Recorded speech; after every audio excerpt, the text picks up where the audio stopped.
counterracism.com, you can learn specific strategies and techniques to counter the behaviors of the people who practice racism in all areas of activity, using words correctly, following counter-racist logic, even counter-racist science projects designed to reveal what racism is, how it works, and how to counter it. The open source code writing format allows you to pick and choose from a variety of counter-racist suggestions so you can produce the code that works for you.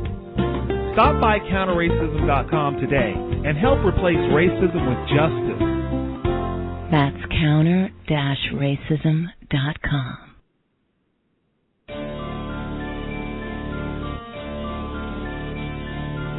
Are you searching for the best in online black radio? Then go to blacktalkradionetwork.com, helping you filter through the noise.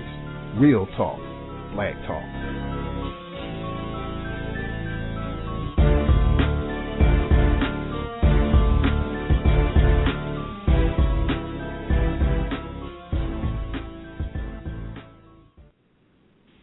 Greetings. This is the Counter-Racist Evolving Engineer Program. The acronym for the program is Cree, C-R-E-E, and that is my handle. This is our second try at doing this broadcast entitled, What's That? A Non-White Alliance with Latinos. Tried it at 4 p.m. Pacific, which would have been 7 p.m. Eastern today, and ran into what looked to me to be a technical difficulty, even if it were not.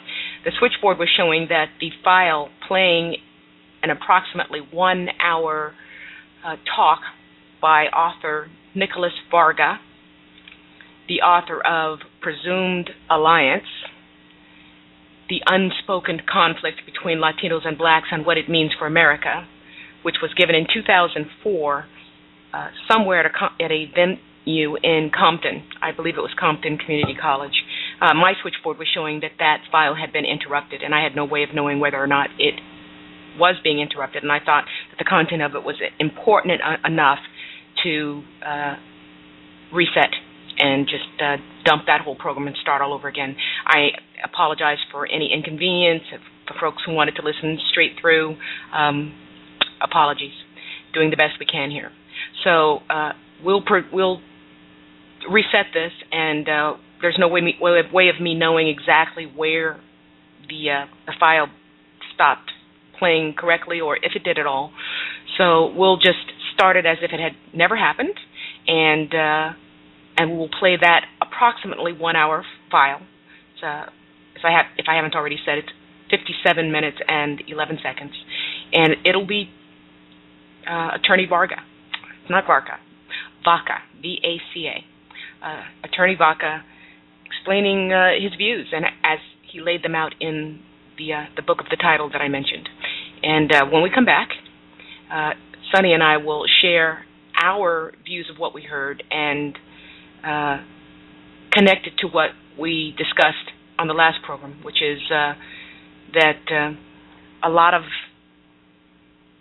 shaking up, I think, has to be done in the thinking in terms of racial classifications, how and when it's done, and just who's who.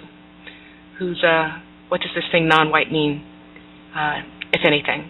And yeah, we'll pick that back up. The basic contention that I have now is that that Latino can be white all the time, and it can certainly be white some of the time. And I think if you hear what Mr. Vaca is saying in his 1 hour talk, you'll hear evidence of that. But there may be folks who disagree with that, and certainly open to hearing that. So please give us a call after, not only after the talk, but after the, say, 15 to 30 minutes that my husband Sonny and I will take to kind of unpack what our views are and were about it. So here goes. Mr. Nicholas Vaca, circa 2004, right after the release of his book. Next, from Compton College in California, Nicholas Vaca talks about his book, The Presumed Alliance, the unspoken conflict between Latinos and blacks, and what it means for America. This is just under an hour.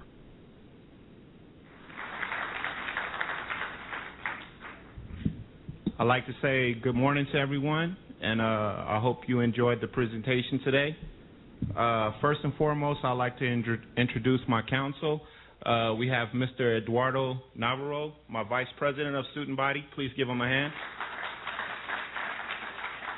Mr. Willises Alba, which is the Commissioner of Environment. And, of course, my right hand, Ms. Trinetta Powell Garcia, who is the Commissioner of Public Relations.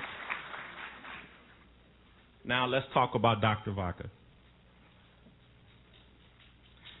Dr. Vaca is a graduate of Harvard Law School, and he holds a PhD in sociology from the University of California at Berkeley.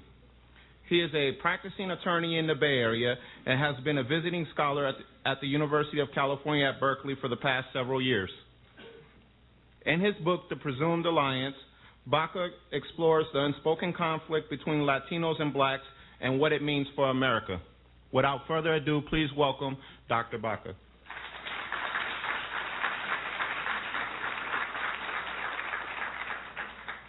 Thank you, Calvin, and thank you, Mr. Mitchell, for this wonderful introduction. What I want to do today is take you through the book itself, very briefly discuss how I got to my conclusions and what prompted me to write this book. It's, as I sit here and look out this wonderful audience, this significant attendance, it's impressive because we are at ground zero, as far as I'm concerned, with what the book is all about, and that is the Black-Latino conflict in the United States and really what it means for America. The book really got its inspiration as a result of the 2000 census, which really indicated that Latinos were starting to approach the numbers of African Americans, and that it was going to predict, it was predicted that Latinos would overtake the African American population by the year 2005 or 2010. As you well know now, that's turned out to be wrong. Last year it was announced that Latinos were now the largest minority group in the United States. Now, when those numbers came out, there was various responses. First, certain Latinos said, well, you know, it doesn't really mean anything because Latinos are really not a race. African Americans said the same thing, Latinos are not a race. And so what you have to do is look at the Latino population as a conglomeration, a coming together of various groups, none of which may really share a lot in common, so that the Puerto Ricans in New York may feel differently about the Mexican Americans, and the Mexican Americans may feel differently about the Cuban Americans. All that's understood, all that is in my book to some extent, I acknowledge that, but the fact nevertheless remained that Latinos had now outpaced African Americans. The other thing that compelled me to write this book was as the Latino population grew, was having an impact on areas that had been traditionally African American. I focused on California largely because that's where a lot of it was happening, and so I was compelled to examine this to find out really what was going on. When I've been interviewed on various radio programs, people say, well, did you expect to find this conflict? Because it had always been assumed that African Americans and Latinos shared a common ideology, that because we were peoples of color, because we had a history of oppression, perhaps not equally similar, but nevertheless somewhat similar, that we were naturally allied, we would have bonds, and the conflicts would not develop. And I said, well, you know, frankly, I'm a product of the 1960s and 70s. I never really saw that as a true phenomena. I saw it as a partial phenomena, particularly when Latinos were a small minority in comparison to the African Americans. And so I was never really convinced that we had this kind of ideological bond. Now, mind you, I came through the civil rights movement in the sense that I was around during the Martin Luther King. I saw Malcolm X speak on the Berkeley campus. I worked as a summer intern at the U.S. Commission on Civil Rights in 1966. So it's not like I come to this subject late, and it's not like I come to this subject without any kind of credentials.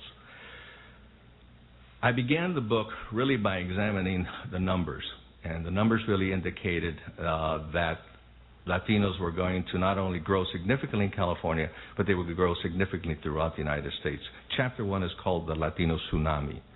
Tsunami really means a big wave created by an earthquake in the ocean, and it tends to sweep over land. And that's exactly what we have with the Latino population. We have a population that's growing tremendously. It is predicted that the year 2050, Latinos are going to represent a quarter of the population of the United States. In California, Latinos are already 35% of the population. African Americans are about 7% of the population. The disparity is tremendous. So I focused on those numbers initially, and I said, well, look, let's see what's going to happen in the future, because not only are we going to have ground zero in California, but we're going to see it affecting the rest of the United States. And that, in fact, is turning out to be the case. Even in such far-flung places as North Carolina, South Carolina, Tennessee, and Georgia, Latinos are becoming more and more influential as their numbers increase. Now, you can argue that one of the reasons for this is illegal immigration, and that may well be true, and in fact, to some degree it is true, but that is a reality that we have to contend with. And Bush's new proposal, which is really nothing more than the Barcelo program revisited, is another indication that there's really an embracing of the Latino population in the United States in a way that it had not historically been embraced. These numbers are going to continue to grow. I then said, okay, well, if we have these numbers, what has been the historical relationship between Latinos and African Americans?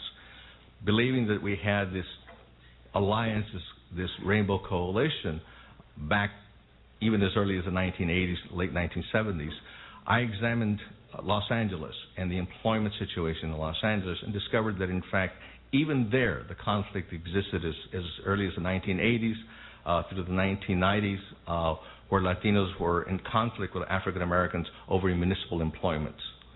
As the Latino population grew, they wanted greater representation in the employment area than they have previously.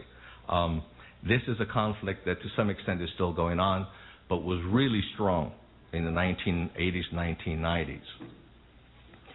One of the things I discovered in doing the research and in talking to certain African American interviewees was that the argument always was, well, Latinos really are taking advantage of the fact that we were the forefront of the civil rights movement. We broke the barriers. We rode the buses. We sat at the counters at the lunch places. We were the ones that had the dogs sicked on us. And now all this has happened, and now the Latinos are taking advantage of it. In response to this, I didn't want to include the entire history of what had happened to Mexican Americans in the Southwest, particularly Texas, which has a long history of violence towards Mexicans. I wanted to focus on something that was both common to both groups, and so I focused on Brown versus Board of Education. Now, the largest population, or the larger population, and the African American population believes that Brown versus Board of Education was what can be called a sui generis case, a case unto itself, that it was something that sprung largely as a result of African American activities in the South. So what I did is I had become aware of a case called Mendez versus Westminster, which was a precursor to Brown versus Board of Education. And 7 years before Brown versus Board of Education was decided, Mexicans and Puerto Ricans in California had really litigated very much the same issues that were eventually litigated in Brown versus Board of Education. I will tell you, the response to this chapter has been phenomenal. People have said, how come we don't know about Mendez versus Westminster? And I have two responses. The first one is that it was not the law of the land. It never reached the U.S. Supreme Court, and therefore it was not a U.S. Supreme Court decision like Brown versus Board of Education. And so as a consequence, it remained a regional or a local case. The other reason, I think, was because it was localized in California. I think those two factors really combined to prevent this case from being the premier case in terminating the separate but equal Plessy v. Ferguson kind of mentality. So I included that chapter simply to point out that Latinos had a role in civil rights movement, a role that preceded the African American movement or was working in conjunction with it, though separately. I then said to myself, okay, well, look, since I've now talked about this, let's look at some of what I call the big ticket items. Let's look at the electoral elections that have happened in the year 2001. And clearly one of the ones I focused on was Los Angeles. Now, Los Angeles for me is a classic example of the fact that you had a Latino in the form of Antonio Villaraigosa who said, look, I'm going to be able to form a rainbow coalition with African Americans. It's something that's naturally going to happen. So what he did is he attempted to do this unaware of the fact or ignoring the fact that African Americans had really more of a bond with the Han family than they did with Latinos. There was another factor working, and that is that Latinos were in competition with African Americans. So when all was said and done, something like 80% of the African American vote went for James Han, as opposed to Antonio Virgosa. Now, what was curious about that is that in one of my presentations, somebody told me, well, but that makes sense.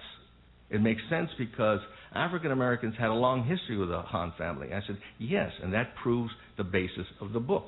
The basis of the book is you cannot presume there's going to be an alliance between these two groups simply because they are peoples of color. I said, look, so Kenny Han, who was James Han's father, had a long history of delivering for South Central. He had a long history of delivering for the African American community.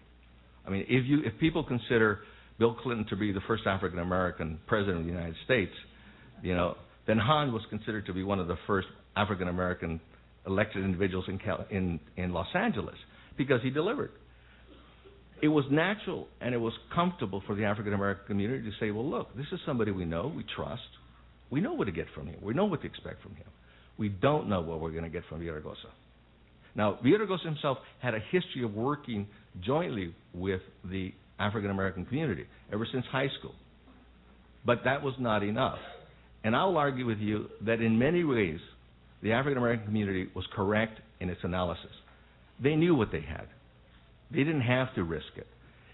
But it also violated the sense or the ideology that Latinos and African Americans were going to work together simply because they were peoples of color.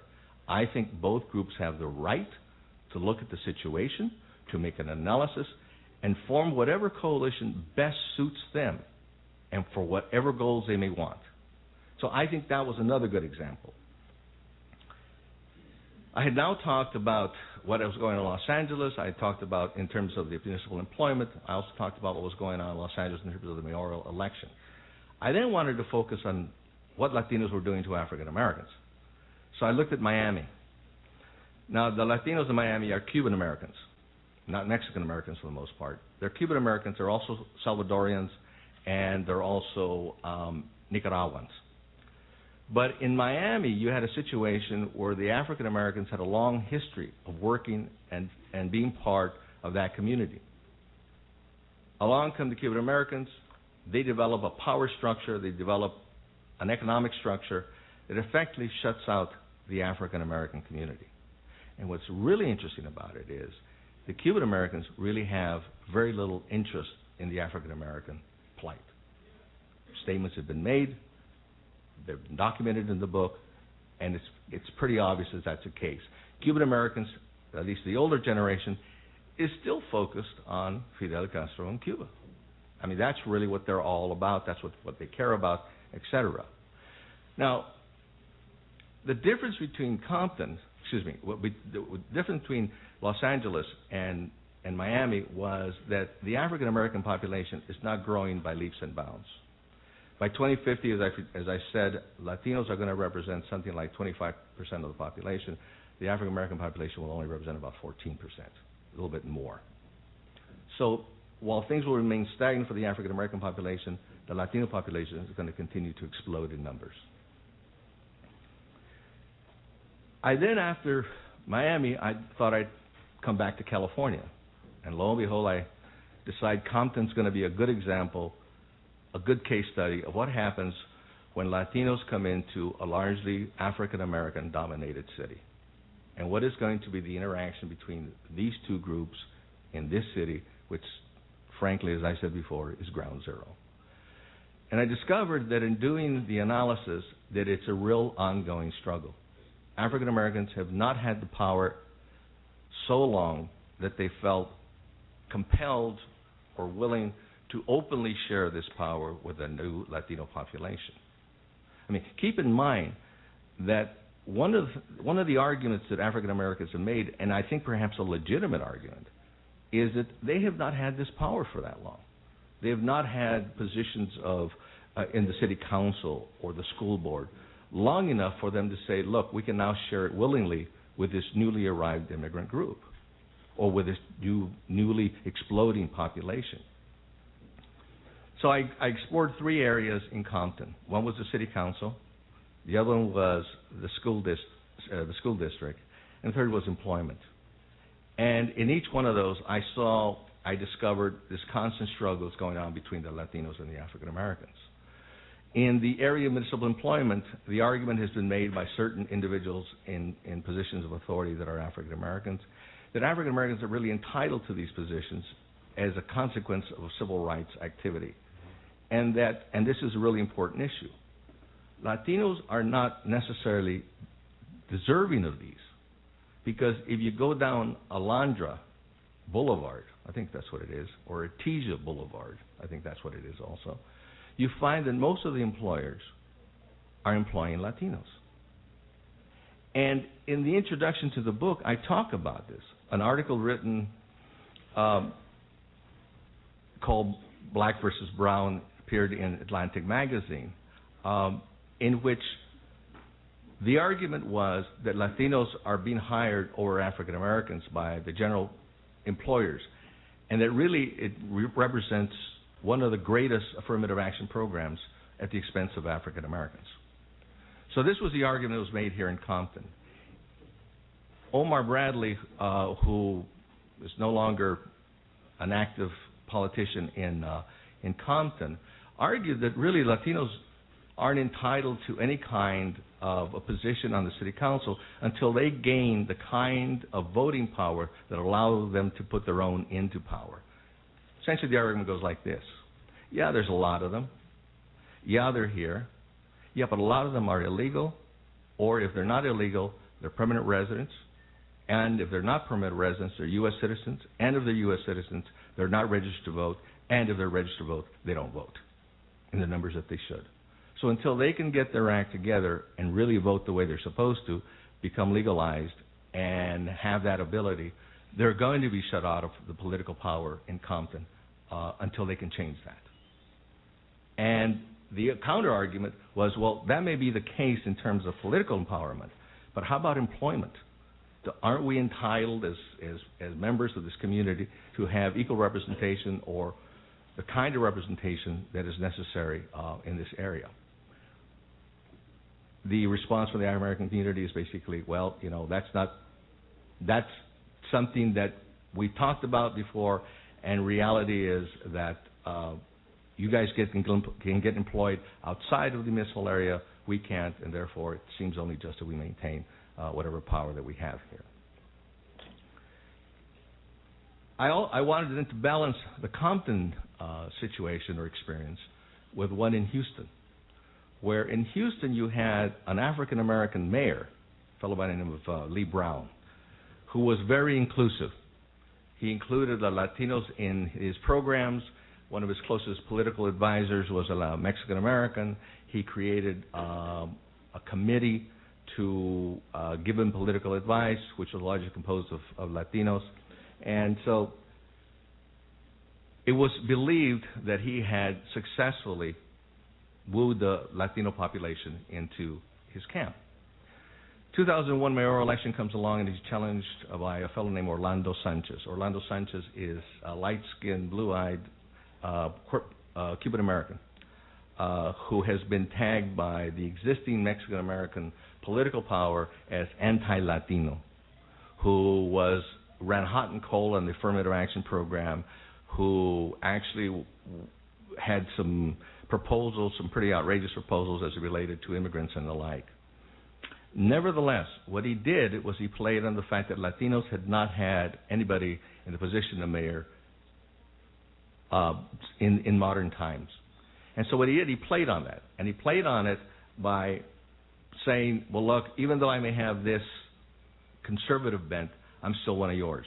And it's time we had one of our own in power. He almost did it. He got 72% of the Latino vote in the mayoral election of 2001 in Houston. And he almost pulled it out. Now, the ironic thing about that is Latinos were now forming a coalition, not with African Americans who voted for Lee Brown, but they were forming it with conservative whites. Not unlike what happened with Han and the African American community here, though it was moderate whites here. So even in a situation where you thought they would be able to have this kind of coalition because of Lee Brown's extension and inclusion, did not happen. Then I finally ended up with going to New York. I wanted to look at the East Coast because I had been told repeatedly New York and the East Coast is really radically different because you have black Latinos there in the form of Puerto Ricans and Dominicans. What I discovered there in the 2001 mayoral election was that Fernando Ferreira, a Puerto Rican running for mayor, had approached Al Sharpton with the conviction that he was going to create a kind of a coalition. Essentially, it was like, it's a done deal. Only to be told by Al Sharpton that that was not the case. And that he wanted to know what was in it for the African Americans as opposed to what was in it for the Puerto Ricans or the Latinos. Now, mind you, the Puerto Rican population in New York is losing populations, being supplanted by Dominicans and Mexicans. So you had a situation in New York where I had been told repeatedly, well, look, it's different there, but in fact you had the same kind of conflict that you were having on the West Coast. Having laid that out, I decided that I'd conclude by talking about what we can perceive for the future and lay out some ground rules. And essentially what I said was that, look, we have to understand that there's a certain realities for both groups. The first one is Latinos are going to continue to immigrate. The second is Latinos are going to have different needs than are the African American communities.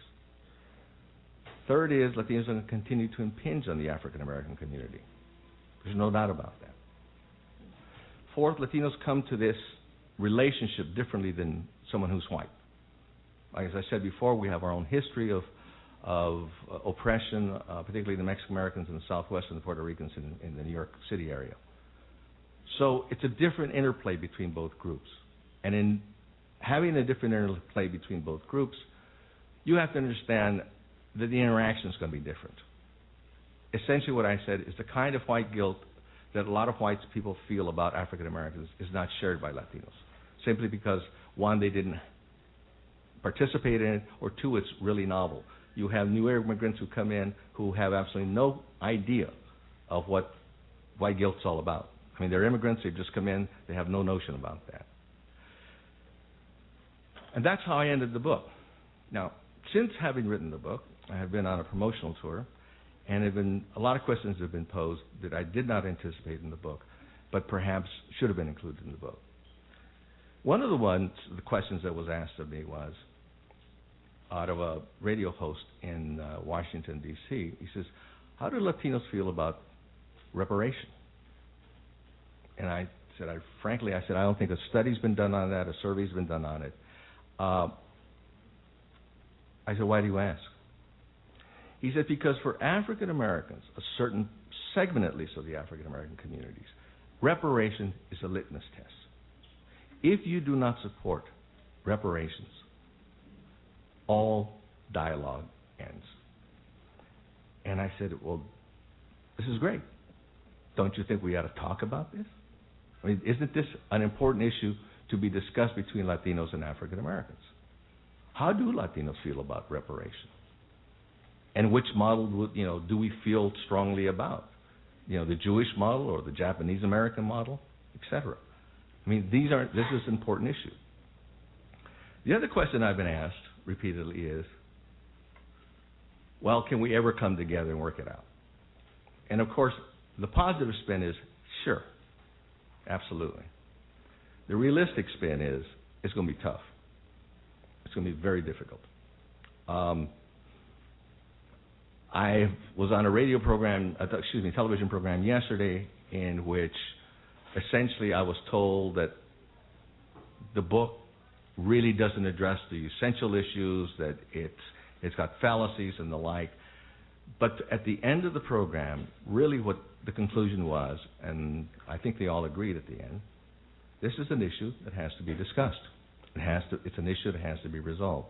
As I said in response to some of the questions, this is the elephant in the room that nobody wants to talk about.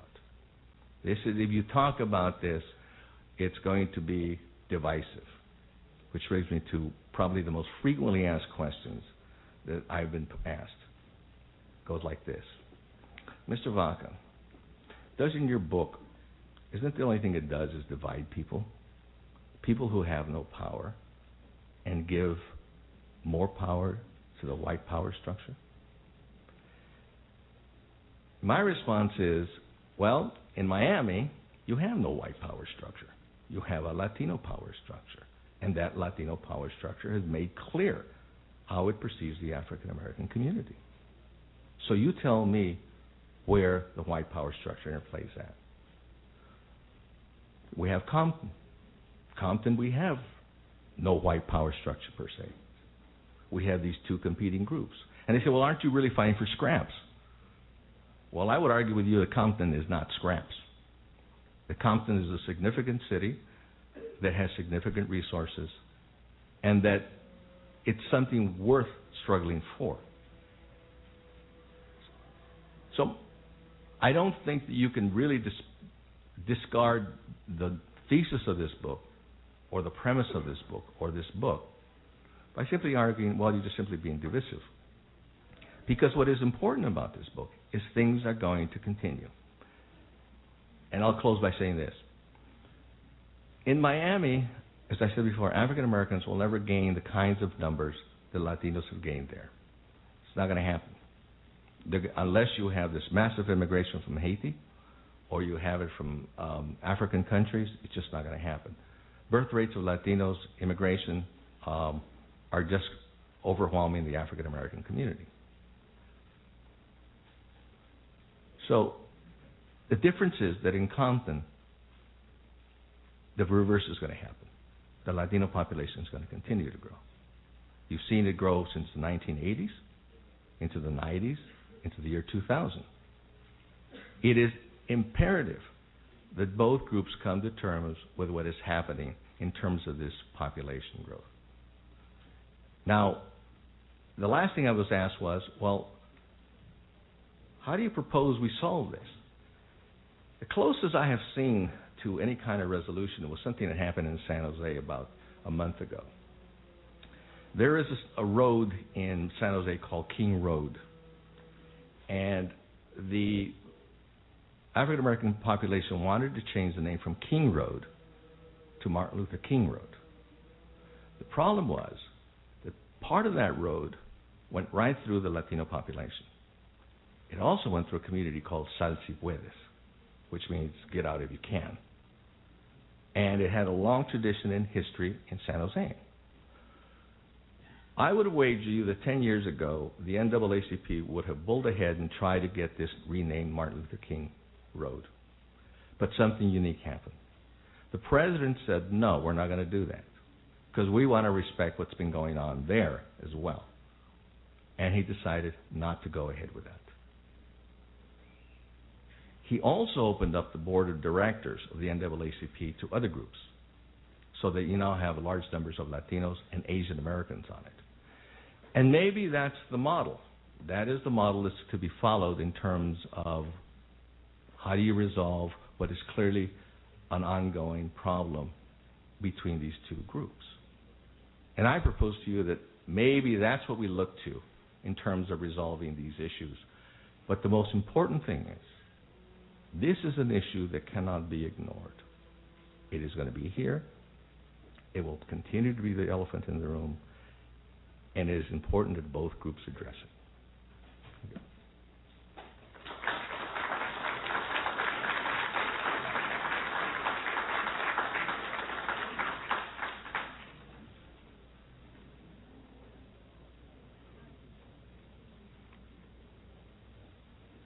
Do we have any questions? Surely we must ask some questions.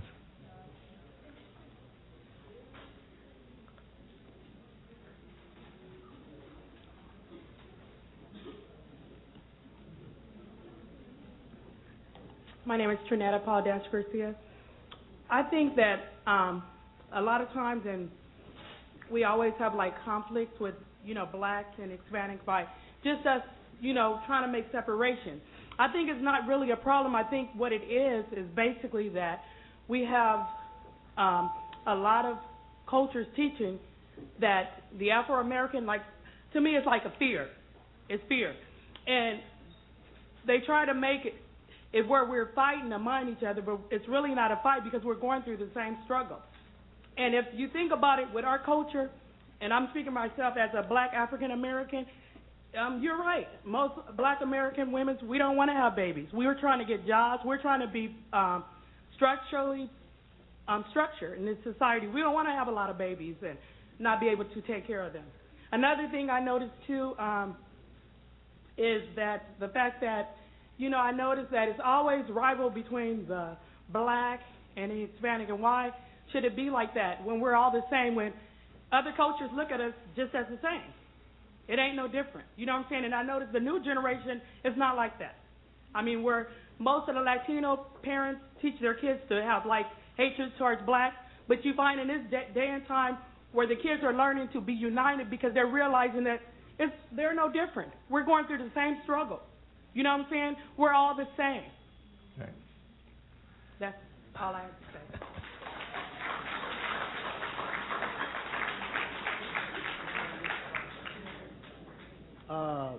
First of all, I would like to say in regards to the conflict in Compton, majority of the problem stems from Chicano people having a lack of political knowledge. Now, say 15 years from now, Compton will most definitely have a majority of Hispanic people with political clout in the city simply because their children will be of voting age. However, right now, you may have a sheer numerical average, but when you look at that numerical average, you have to divide it again and see who's citizen and who can vote and who cannot vote. Right. So it's a time-consuming process. Right. It takes time. Black folks struggle for a number of years. Second of all, in regards to the overall conflict, that also stems from a lack of knowledge. The Moors ruled Spain for 700 years. Every Hispanic in this room has black blood in it because from the darkness comes the light. So we are kinsmen. We are kinsmen. Second of all, we need to understand the European power structure here in America. They have played divide and conquer since they come here. They divided the indigenous people and made them fight each other. They took sides. They divided Hispanics against the state of Mexico because there's a whole lot of Tejanos that fought for the independence of Texas, and then the Europeans turned around and crossed them 20 years later. Right. It's all about understanding. We have to understand that we have a common enemy because George Bush supports the new initiative that all it is a recycle Proposition 187, Proposition 209. He might say that he wants to have guest workers, but that's to appease his friends in big business. We need to understand that America is based on white supremacy, and none of us are white. Therefore, we need to come together like this and understand it needs to be about dos razas as opposed to one. We need to understand that we can't do nothing here in Babylon with these Europeans unless we form a coalition. And when you coalesce, we're going to understand, look, what we need to do is do this. Have operational unity. We're going to find some things that we agree on. We're going to find some things that we disagree on. But the greater good for everybody is operational unity. Thank you.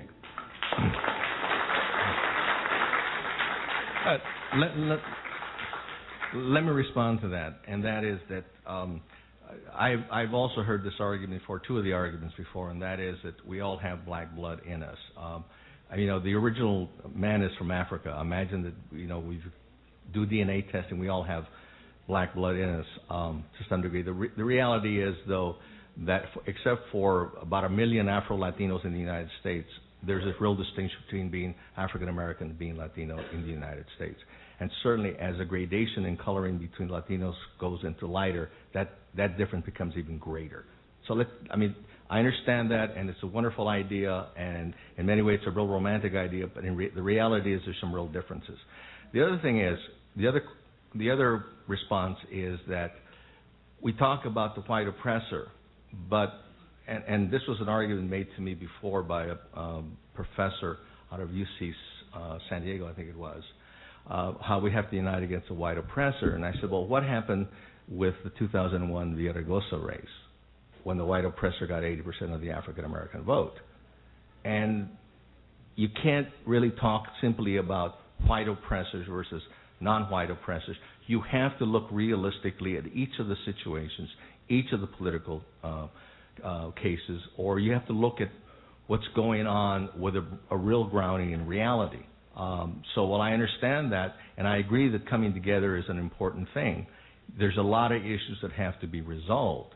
And certainly you see it here in Compton almost on a daily basis, things that have to be resolved both on the political and educational level before people can come together. Go ahead. Hello, my name is Arnulfo Arias, and I would like to express my opinion on certain issues, on how we deal and how we separate each other between Latinos and blacks, which a lot of times even just through males and females, we separate each other in certain conversations. And we hear it all the time. We have to have a different change of structure in our minds to unite, to become, to deal with that force, that negative force and that structure.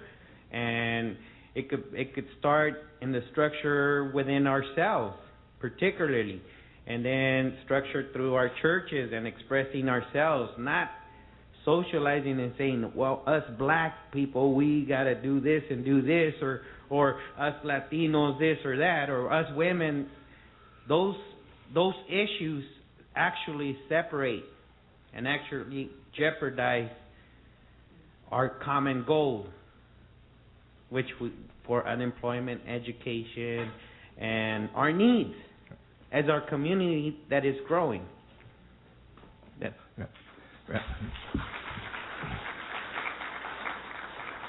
Let me respond to that.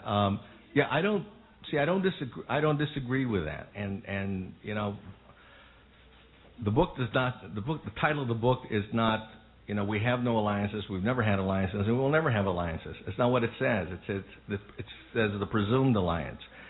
And really all I'm saying is that in order to move forward, that we have to come to an understanding that both groups are capable of having pejorative perspectives of the respective of each other, that we have certain sentiments, and that once we understand this, we can develop a common goal. But the common goal has to be developed with both groups coming together on an equal basis, trying to achieve that certain goal. My name is Stan Miles. I'm the Director of Public Information here on campus. First, I want to thank you for sharing your views and opening up this dialogue for our students. From the turnout, you can see it's very successful. A couple of things I wanted to kind of touch upon. Clearly, we as African Americans and Latinos share a great deal in common, especially here in the Los Angeles County area. If you go back far enough and understand the founding of Los Angeles, if you were to trace that history, you would see that the majority of those settlers were Africans of Latino surname, and there was definitely a great deal in common, even though we do have differences. One thing that we strive to do on this campus, and I think most African American leaders tend to do, is approach things from a position of inclusion of all groups and all races.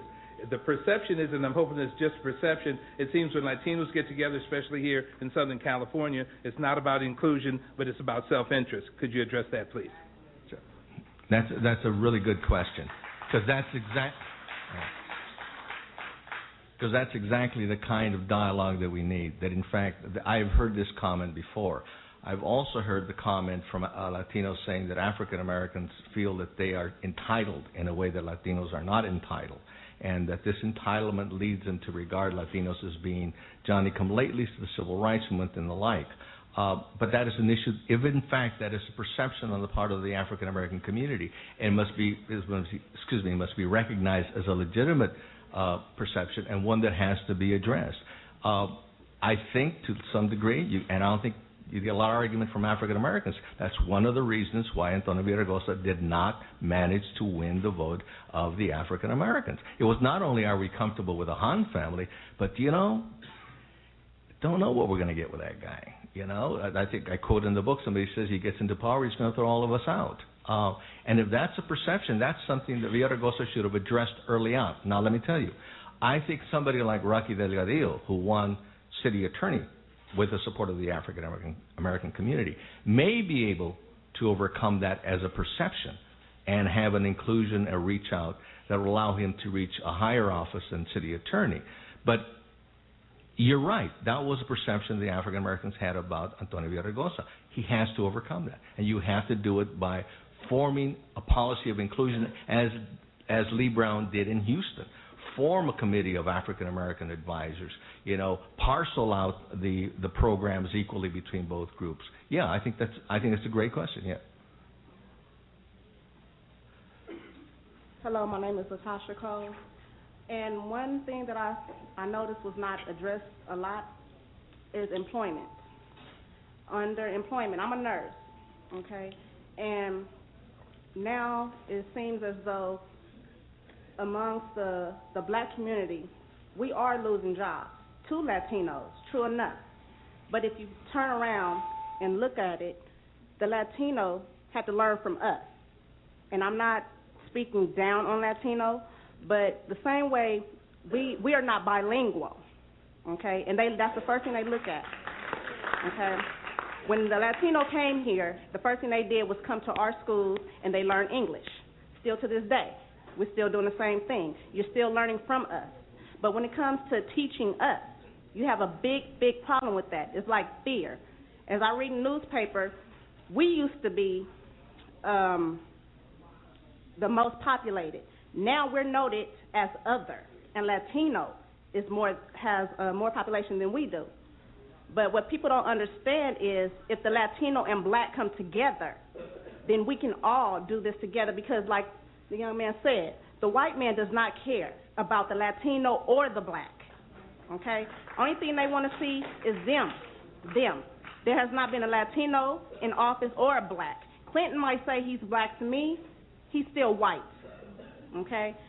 And at the same token, he's been the best president we have. But if we all put ourselves together, and something that is another thing that has not been addressed in Compton, Latino has been killing black has been killing Latino. What you don't see is the white man just sitting back laughing. They laughing because we killing each other. They said we don't have to do nothing. We can just sit back. They're going to kill each other. Okay? So one thing that I want to address, though, employment-wise, when you in the hospitals, police officer doesn't make a difference. Black, Mexican, Puerto Rican, it don't make a difference. Help one another because it has happened to me and other colleagues of mine. We sit back and we talk about it. You ask them a question, then they want to talk in Spanish, and you know they're talking about you. Okay? Or same thing in black. Y'all laughing, but same thing black. Okay? They might not understand. They might not understand English, and we sit back and we talk about them too. Okay? So what we all need to do is come together. This book is very good. Everybody in here needs to get it and read it. In the same token, all I have to say is we all need to come together.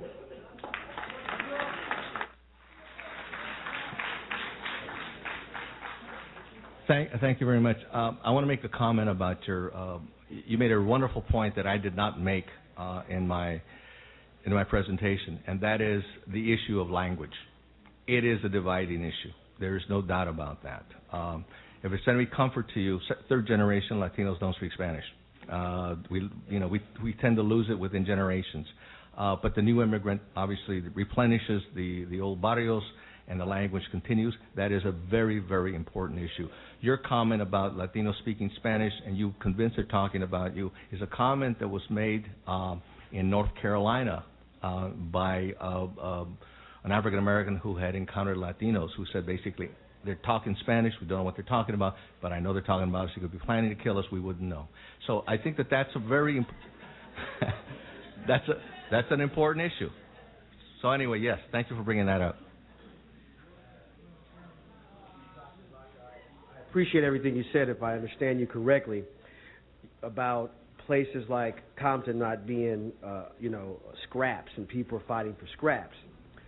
But are there any examples of these power struggles between blacks and Latinos where there's a more a middle class community and not just places like Compton? I grew up in the city just north of here in Linwood, and it's kind of like the same type of struggles, although Latinos hold a majority of the seats on the city council and in the school district. But it seems like most of the places that blacks and Latinos struggle are places that are not that desirable in terms of, the social conditions, the education, the economics. And I know, there are a lot of struggles between blacks and Latinos, like in the prisons and stuff like that, and people talk about that a lot. But are there examples of where there either power struggles or where they're coexisting peacefully, peaceful coexistence between blacks and Latinos? That's one question, or a series of questions. And then also, what about black or Latino and Anglo struggles, where you used to have, say, like in Linwood, where blacks and Anglos would struggle, in cities like Santa Ana, where you have transition from white to Latino. Do you mention those struggles in your book? Let me respond to both questions. I don't know of a city that has a middle-class African-American, middle-class Latino population and doesn't have these kinds of problems. I know about Linwood, because Linwood, I predict, is going to be the future of Compton. That Latinos are going to come into their own, and they're going to vote their own into the city council and the various positions. There's no doubt about that. That's going to happen. Yeah, exactly. It's already happening. My understanding is that there's another city nearby that has had a cooperative development between the African-American and Latino community. I don't know if it's Southgate. I think it might be Southgate, but I know that there's a community locally that does have that kind of a situation. In terms of Latinos and Anglos, that's been an ongoing struggle, I think, since 1848, when Mexico lost a lot of its territory to the United States. What is curious, and you may not know about this, is if you go to the Central Valley, what you find is Latino-dominated cities. Cities like Sanger, Orange Cove. I mean, literally everybody that's in the city council, that's on the school board, that's city attorney, they're all Latinos. It's like city-dominated areas. There's a book called Mexifornia by a fellow named Victor Hansen, who writes about this negatively, but he writes about it nevertheless. So I don't know that, but let me tell you, this book was not easy to write, because I knew that it was, on a visceral level, this is the kind of response, this is the kind of day-to-day life that people lead in terms of struggling with this. When I was asked to come speak here, people told me, you're going to go to ground zero. I said, yeah, I know. But it's a situation that, and I don't think there's an easy solution. I just think the solution has to be worked out over time. And I don't know how much time we have to work it out, because, the population shift is growing so dramatically. But to answer your questions, I don't know of any city like that. Yes. Hi, my name is Jimena Alvarez, and I'm curious about your opinion about, you talked about it a little bit about Bush and the braceros thing that he wants to do. Do you feel that he's doing it since it's obvious that Latinos are growing, do you think he's doing it because he wants our vote and, elections are coming up? Or do you think he's finally realizing that without most immigrants, they wouldn't be in America, a lot of stuff wouldn't be running? I think the answer is twofold. First of all, Bush is a smart man. He realized, I think he realizes that, in fact, American business functions to a large extent on Latino manpower, and this is nothing new. This has been going on since the early 1900s, when Mexicans were crossing the border to clear the ground for the cotton industry in Texas and the like. I think he made this proposal with an idea to placate the business sector, which needs the workers, and he also thought, I believe, that it was a good way. It's a good proposal. Look what you have. He's saying, look, we're going to give these guys a work permit to come to the United States and work for 3 years. You can renew that after 3 years, but you got to go back. And so what does that do? That solves the perennial problem of the Mexican immigrant, illegal immigrant. And that is, he comes, he works, but he doesn't go back. You know, everybody thought that with the Bracero program that they would all come here, work, and go back. Most did, but it also created a real link between Mexican immigrants and the United States. People knew what was going on here as a result of the Bracero program. I think that's what's happening. I think he thought it was also going to resonate with certain segments of the Latino population, and he thought that it would satisfy them and it would garner him more votes. I think the response has been more negative than positive. For this reason, the Mexicans who want immigration want it to eventually lead to citizenship. They don't want to be able to come here and then go back. So they're saying, well, you know, this is the old Bracero program. We know the kinds of problems that created. So I think that, yes, it was an attempt. I don't think it's a successful attempt. I don't think this program is going to see the day of light because I think it's badly thought out. And, you know, the devil's going to be in the detail, and when the details come out, I don't think it's going to be successful.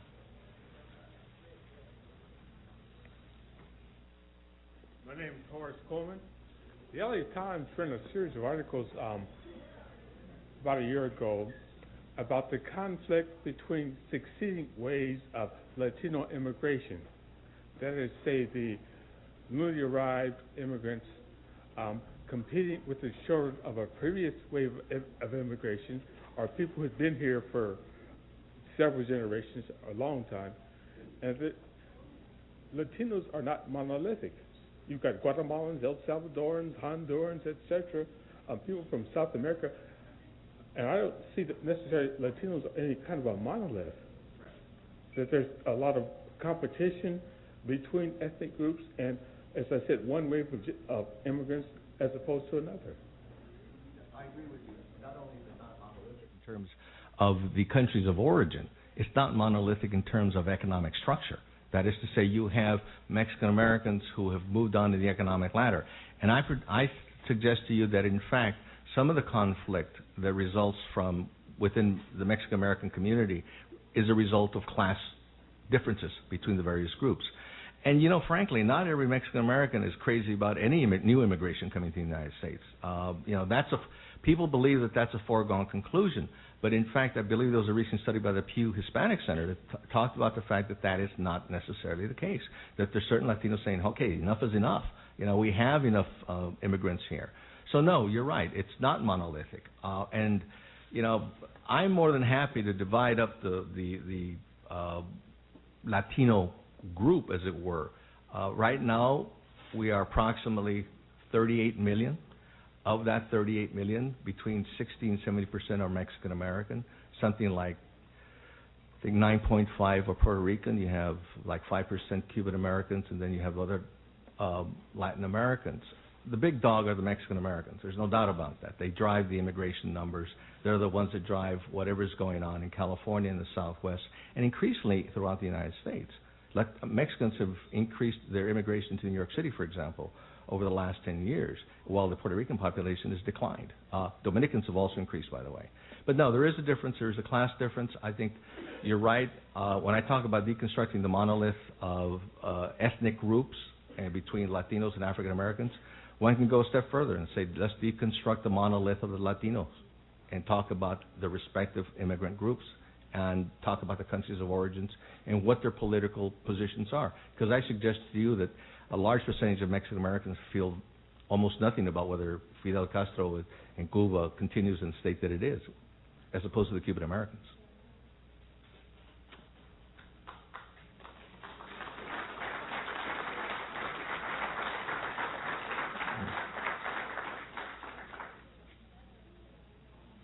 My name is Catarino Cerrillo. I served in Vietnam. I was well decorated.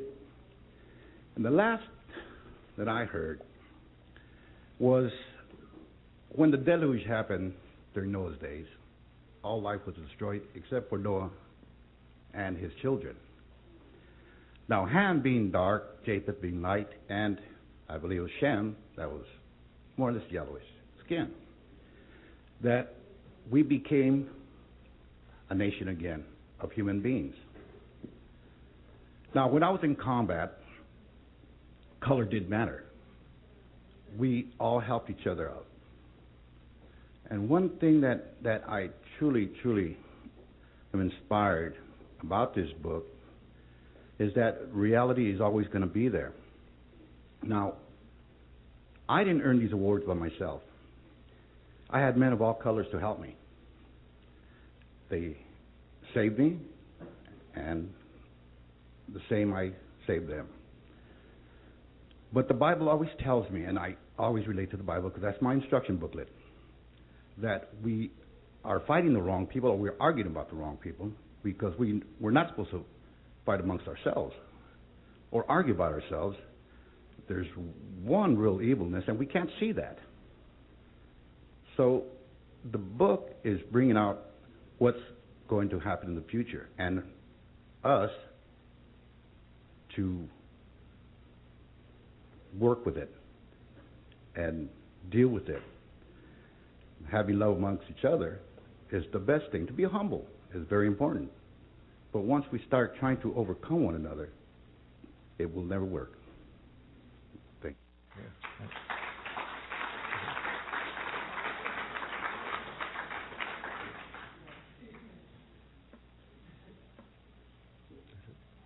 All right, I want to thank you for having me here. I was very excited when I was invited, and it's been a rewarding experience and everything I expected. Thank you.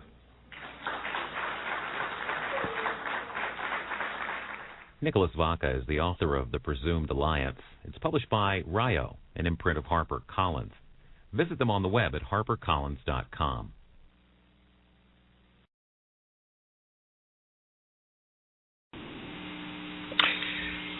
So there we go. This is the Counter-Racist Evolving Engineer Program, and it is Saturday, about 6 p.m. Pacific Standard Time, at 9 p.m. on the Eastern, and I presume 8 o'clock Central. That was a talk he gave 8 years ago? Yeah, 2004, in Compton. And I did notice that someone in the chat room said, this is a very old talk. Black people have become more sophisticated and have learned more since then, as reflected by the comments in the audience right after Mr. Vaca gave his talk. And I guess the gist of a lot of what the black folks were saying on the floor after he talked was, well, we're kinsmen. We come from the same blood. You folks have the Moor's blood in you, even on your Spaniard side. Someone may have even said something to the effect that the founders of Los Angeles were actually black folks with Spanish surnames. I myself am aware that the most native people to the Americas are undeniably black folks. And let's stop all this infighting between one another. This is divide and conquer between non-white groups, and this is how white folks get over, by divide and conquer. Even Mr. Vaca himself addressed that comment having been made to him by a professor out at UC San Diego, which incidentally happens to be down here where my husband and I reside. So that's where we were in 2004, and I'm not sure how many of us are not there anymore. I think it tends to be a little bit separated. I think there have been people on the streets, so to speak, those people who have not been to university and not gotten into academic discussions about it, who have always viewed Latinos, Mexicans, Hispanic, whatever word is being used to describe them, as not on our camp and aligned really with white folks. I'm embarrassed to say that there was a time when I called myself correcting my students when there was rioting going on in an area of Los Angeles called Lawndale/Hawthorne, and I'm trying to say the same thing to them. Don't you understand the historical interplay that's been going on for centuries, if not thousands of years, between black people and Latinos, when we're the same people, we just don't know it, blah, blah, blah. I thought I was correcting them, and I now find out that I believe, and I'm open to hearing other people's dissenting point of view, that in fact they were correct and I was incorrect. And Mr. Vaca addressed that.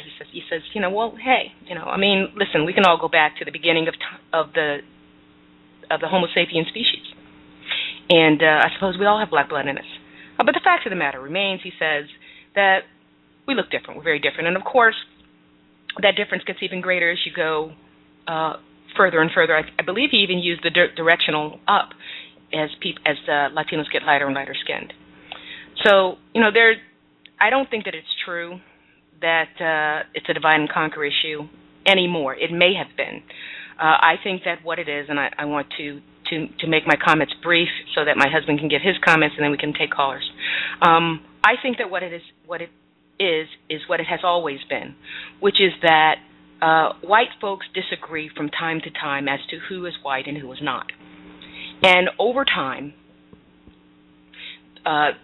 those folks that we are calling Hispanic today, whatever word you want to use, Hispanic, Latino, Mexican, what have you, over time, more and more white folks have considered them to be white.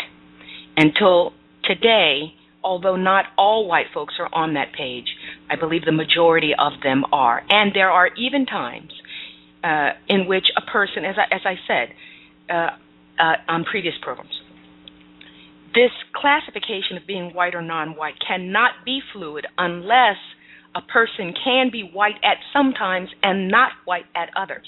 That is the only way that it can be fluid. You don't have all of a sudden some time mark in which all persons that used to be classified as not white in some subcategory become white unless there has always been fluidity with that group. So there has always been fluidity in that group. Even with the lynchings that took place in the 18th and 19th century, those folks who were what we would call Mexican, Hispanic, Latino, who were lynched back then were categorized as being white. And even in the court case that Mr. Vaca mentions, which is Menendez versus Westminster, which he calls a forerunner to Brown v. Board of Education, which is outright deceit. It was not any such thing, and I'll be glad to explain that later. But even in that court case, if you look into the history, there was no disagreement by any of the parties that the children being considered, the families being considered, that group of people being considered were Caucasians. Now, there are people who say that Caucasian is not white, but it's that fluid area. And in that court case, it is also not mentioned that there was not really any fight about it. In other words, when black folks went to court to get equal accommodations, and that's all we really wanted, we did not originally, if you look into the history of Brown v. Board of Education in 1954, black folks did not originally want to, quote-unquote, integrate with white schools. They wanted equal facilities, equal textbooks, etc. That strike that was originally launched in Virginia, actually, was about equal accommodations. And they needed legal representation. And they called the NAACP and asked for legal representation after imploring the school district, the Board of Education there, who would not listen to them. So they needed a legal representation. And finally, the NAACP sent down a white attorney and an attorney who was then classified as black but looked white, and listened to them and said, well, we will help you, but only on the grounds that you give up your plea to have equal accommodations. You must agree to change tack and seek integration into the white schools. And that was a heated point of debate because they really did not want to do that. They took a vote, and the side that said, well, let's go ahead and do that rather than lose the whole legal representation, barely won. So there's an entirely different tack. And then even when that happened, the trial court originally did not rule in our favor, but when you look at the court case at Menendez versus Westminster, the trial court ruled in these Mexicans' favor. Yeah, it's not correct. Let them go to school with the white kids. The school district appealed to the Ninth Circuit, and the Ninth Circuit affirmed the decision. See, it's an entirely different thing. When we took our court cases, it was turned down at every level until it got to the Supreme Court. And then when it got to the Supreme Court and the Supreme Court said that this is now law of the land, we will no longer have we no longer hold separate but equal to be constitutional. It's not like white folks gave into it like they did in Westminster here in Southern California. churches were bombed, buses were bombed. They had to call out the National Guard to protect the lives of little children. This is nothing of what happened in Westminster. There was no violence involved whatsoever. Finally, on that particular case, and this is characteristic of white supremacists, actually, and this is why I hold this person, Mr. Vaca, to be a white person, and I further hold that he is a racist white supremacist. He engages in the kind of deceit that white people who practice racism and white supremacy engage in.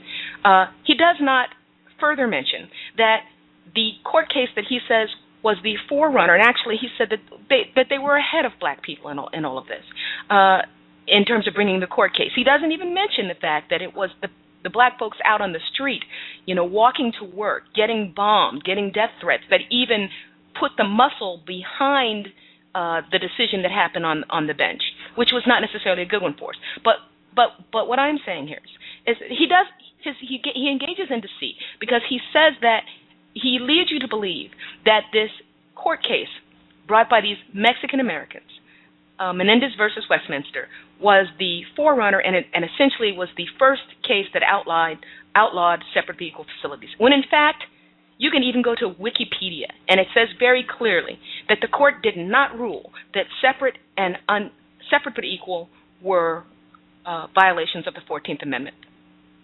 It did not rule on those grounds whatsoever. What it did rule was that the statutes in California specifically said that segregation of facilities should occur with Japanese, Chinese, and Mongolian. And the court ruled that since those of Mexican blood were not included in that California statute, that it was therefore unlawful to exclude them from white schools or to segregate schools for Mexican children. It did not outrule Plessy v. Ferguson, which is separate but equal. And then, again, going along with the smoothness, not much opposition there.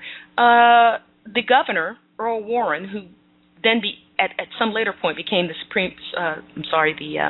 Chief Justice of the United States Supreme Court, but at that time he was the governor of California. He said, I'll go ahead and sign into law. I'll just wipe these statutes out that have any kind of exclusion that deals with excluding Asians or Latinos. And Mr. Vaca is an attorney. He is a Harvard graduate. He knew this, and yet he's perpetrating this fraud. And he wants to know why people don't know about that case. It's because the case is not of much note. It's not of much. To me, it's not that noteworthy. It's just these people have been playing with these on that boundary of white and not white for some time, and I think now in 2012 and for some time now they have largely been considered white, although not all folks are on that page. They have lightened up considerably. You don't see the dark ones coming over here. I have a lot more to say about that, but it's not that long of a program, and I'm not sure how much other folks want to say, and at least I need to give my husband a chance to say what he wants to say. Sonny? Yeah, very brief. The presumed alliance between the people of the area of the world, Latin America and Mexico and Cuba and whatnot, all those areas are on a mission. They have been masquerading as servants of the system, like black folks have been. They've been masquerading as equal victims, while at the same time working jobs and still receiving monies from the counties next to black folks. They accuse black folks of taking from them, while in turn they take from the black folks they live amongst. They've been riding on the crest and the wave of a victim, and they have been keeping silent on matters of so-called race and equal background footing based on their genealogical connection to black folks who've been in the intellectual realms, who've been trying to wake up the masses of black people to educate them on the blood ties that are common amongst black folks and Latinos. The thing is that the Latinos don't give great rhetoric towards the support, but they attend the meetings of those intellectual black folks, and they sit in silence and let the black intellectuals ramble on and on and on about the unity and the history. But they themselves don't engage in the planning for justice. Neither do they reveal any information, knowing that they know much more about the system because they are accepted as white to those black folks whom come for information to ask for this alliance. And so by doing that, they've been very sneaky. They've been very crafty. And they have been a major crutch in the understanding of racism where it concerns the Negro type of black people. And it's interesting because of the mentality of the black folks who have such a need, a desperation to line up and huddle and align themselves with such folks that they think are of their own. It's like they don't want to see ever the truth that they in fact don't get treated like black folks. They wonder, like, well, do they ever stop to think or wonder why is it that their mistreatment isn't on the same level or even equal to or even remotely close to equaling to the lifestyle, the overall lifestyle of those who are called Latino, whereas they're accepted in the major arenas of business, politics, and housing. So they aren't, speaking of the Negroes, the black folks, they're not so much angry at the Latinos for the fact that they get so much more than they do. They skip over them and they focus on those traditionally looking white folks that they've been trained to only see as white, to blame them for that problem. And I'm wondering, what do they think that these Latinos are going to do for them when they align with them? What do they think they're going to provide for them? Because they've been trying to do this for decades now. We're not just talking about since 1990s. We're talking about since the 60s, the 50s, as far as I'm knowing. Maybe the 40s and the 30s. But they've been trying to align with these folks for decades. And they keep trying to align with these folks. And they keep saying the same things over and over again in the meetings to get them to see the reality of the racist practicing white supremacy. Now, if they've been on this planet that long living beside us, don't you think they're intelligent enough to know what racism is and how it works? They keep silent and let you talk and talk and talk, but they never take it to the streets. I'm talking about on a mass scale. And they're not really at all demanded to do so by the black people who think by some magical way that by sitting next to them talking about the issue, they're going to rub off their light skin onto you and make your life better just by being around them and talking to them. Cross colors, Benetton, that whole thing. It's almost as if we feel it is some sort of death sentence to be consigned to only being around black folks. We want something else. So we can't be around the pinkest ones, the whitest ones. Well, something, just something non-white. That's how it seems to me. I have it's 3 or 4 pages of notes, but we've got 2 folks on the switchboard. If I didn't cut you off real abruptly, if I did, let me know and finish your thoughts, and then I'm hoping we can take these 2 callers. Let's take the callers. Okay. You can join us here. You can also raise your hand. We have several people on the switchboard, but only 2 who have raised their hands. But if you want to join the conversation, the number here is 347-633-9734, or you can simply go on the show page on Skype and hit that Skype button, and you can reach us here as well. So the person who's been holding the longest has the last 4 digits of 2436, and if that is you, your mic is now open. Hello, Cree. It's Cree and Brother Sonny. Got some background noise. Very difficult to hear you. Yes, ma'am. Maybe go ahead and mute my line and not get back on. Okay, we'll do that. Come back to you. All right, if you are the person whose last 4 digits are 5118, your mic is now open. Hey, how is everybody doing this evening? Doing as well as can be expected. Actually, well, sir. How are you? All right. I'm kind of confused here about, before I ask the questions, I want to get some understanding. I see Hispanics and Latinos. What is a Latino? Very good question.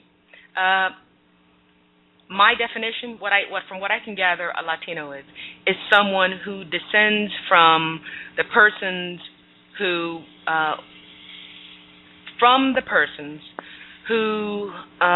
were put into servitude in the missions in Central and North America, south of the California border. So I'm assuming that that's what's meant by Latino. And let me respond to that some. He says at the beginning of his talk that Latinos' reaction to his book, as well as black folks' reaction to his book, was that the fact that Latinos are now said to be the most numerous minority in the United States means nothing, because there's so much heterogeneity, so much differences between the different groups of Latinos that it really can't be said that they are a group, because they're certainly not a race, and there's so much difference. And he says he acknowledges that all of that is true. Nonetheless, they have overtaken us as the most numerous minority. In a separate panel discussion that you can find on YouTube that he engaged in, there was someone who quoted directly from his book saying that Hispanics basically sweep all differences aside under the umbrella of Hispanic. So my working definition of Hispanic is anybody who says that they descend from those people who the Spaniards met when they first came over here, but who are not black. That's my working definition. I see. Okay. So I would like to address in the beginning of the show, because I don't know if everybody else got cut off, because I got cut off on all types of levels earlier in the show, so you might have lost a whole bunch of listeners. But I was hearing him say that they have outnumbered us, but I heard a condescending attitude in his voice, and a lot of other races think that we're stupid because we're in a stupid situation.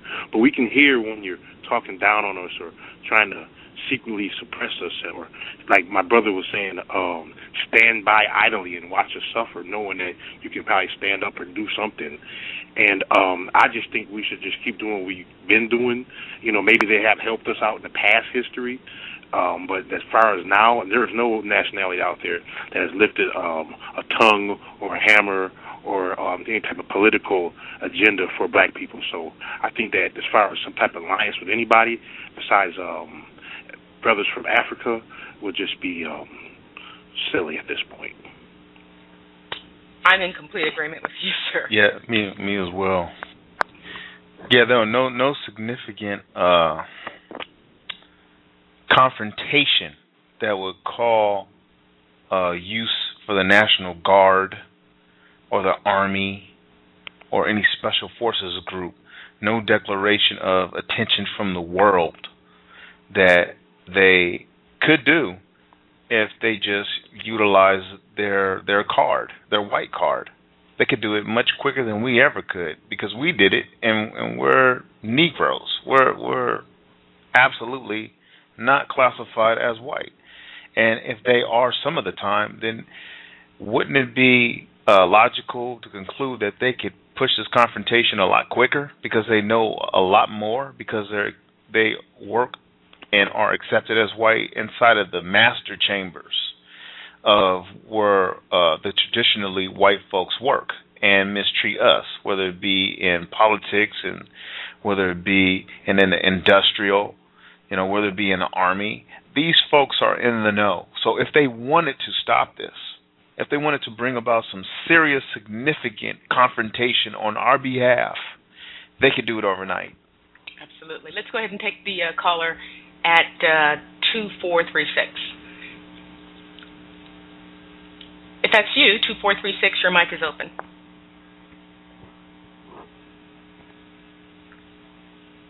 Did you accidentally mute your mic or something? Yes, can you hear me now? We do have background noise, but I think we can make out what you're saying. Yeah. I want to be in a certain area where there's no background noise. So just bear with me for a second, if you could. Sure. Oh, okay. He wants to try to make his way to better environs. Okay, so I'll have to try to remember that. Jot down his digits, 2436. Okay, we will come back to him, and if I'm not mistaken, the next person in queue is 3971. If that is you, your mic is open. Hi, I want to say hotep to both you and your husband for hosting a great show. Listening to the so-called Latino speak who wrote the book, Vaca, I think his name is, was disheartening. And it's like listening to George Washington or something. And I know it has to be done, so I'm not upset with you all at all. You have to show this stuff, and we have to go through it. The one thing I wanted to add is that the word Latino, especially in a book I've read called Africans in Colonial Mexico by Ned Bennett, is his last name. He has a glossary of terms that are dated to the times that he wrote about for pre-colonial and colonial Mexico, which was then called New Spain. And the word Latino actually meant a dark-skinned, woolly-haired black person that spoke Spanish. Wow. So the actual term that we're giving for it is not even real. Very, very I interesting. just wanted to add that. Well, that's very, very, very, very important. A lot of people get into the history of the Moors in Spain. Not so much attention is given to the actual historical evidence that people with dark skin and woolly hair were the most populous and the most native to all parts of the Americas. At the book that you just mentioned, I want to definitely get my hands on. I would also recommend, Africans Were the First Americans by David Imhotep, and When Rocks Cry Out by Horace Butler. There's no question about it. And it's probably... Those very good books. Can I add one more book? Please. The other one is Africans and Native Americans, The Language of Race by Jack Forbes. Very, very informative book. Absolutely. Before he bit the dust, before he finally took his last breath, he told the truth, didn't he? He held out until the very end, and then he eventually gave up the goods.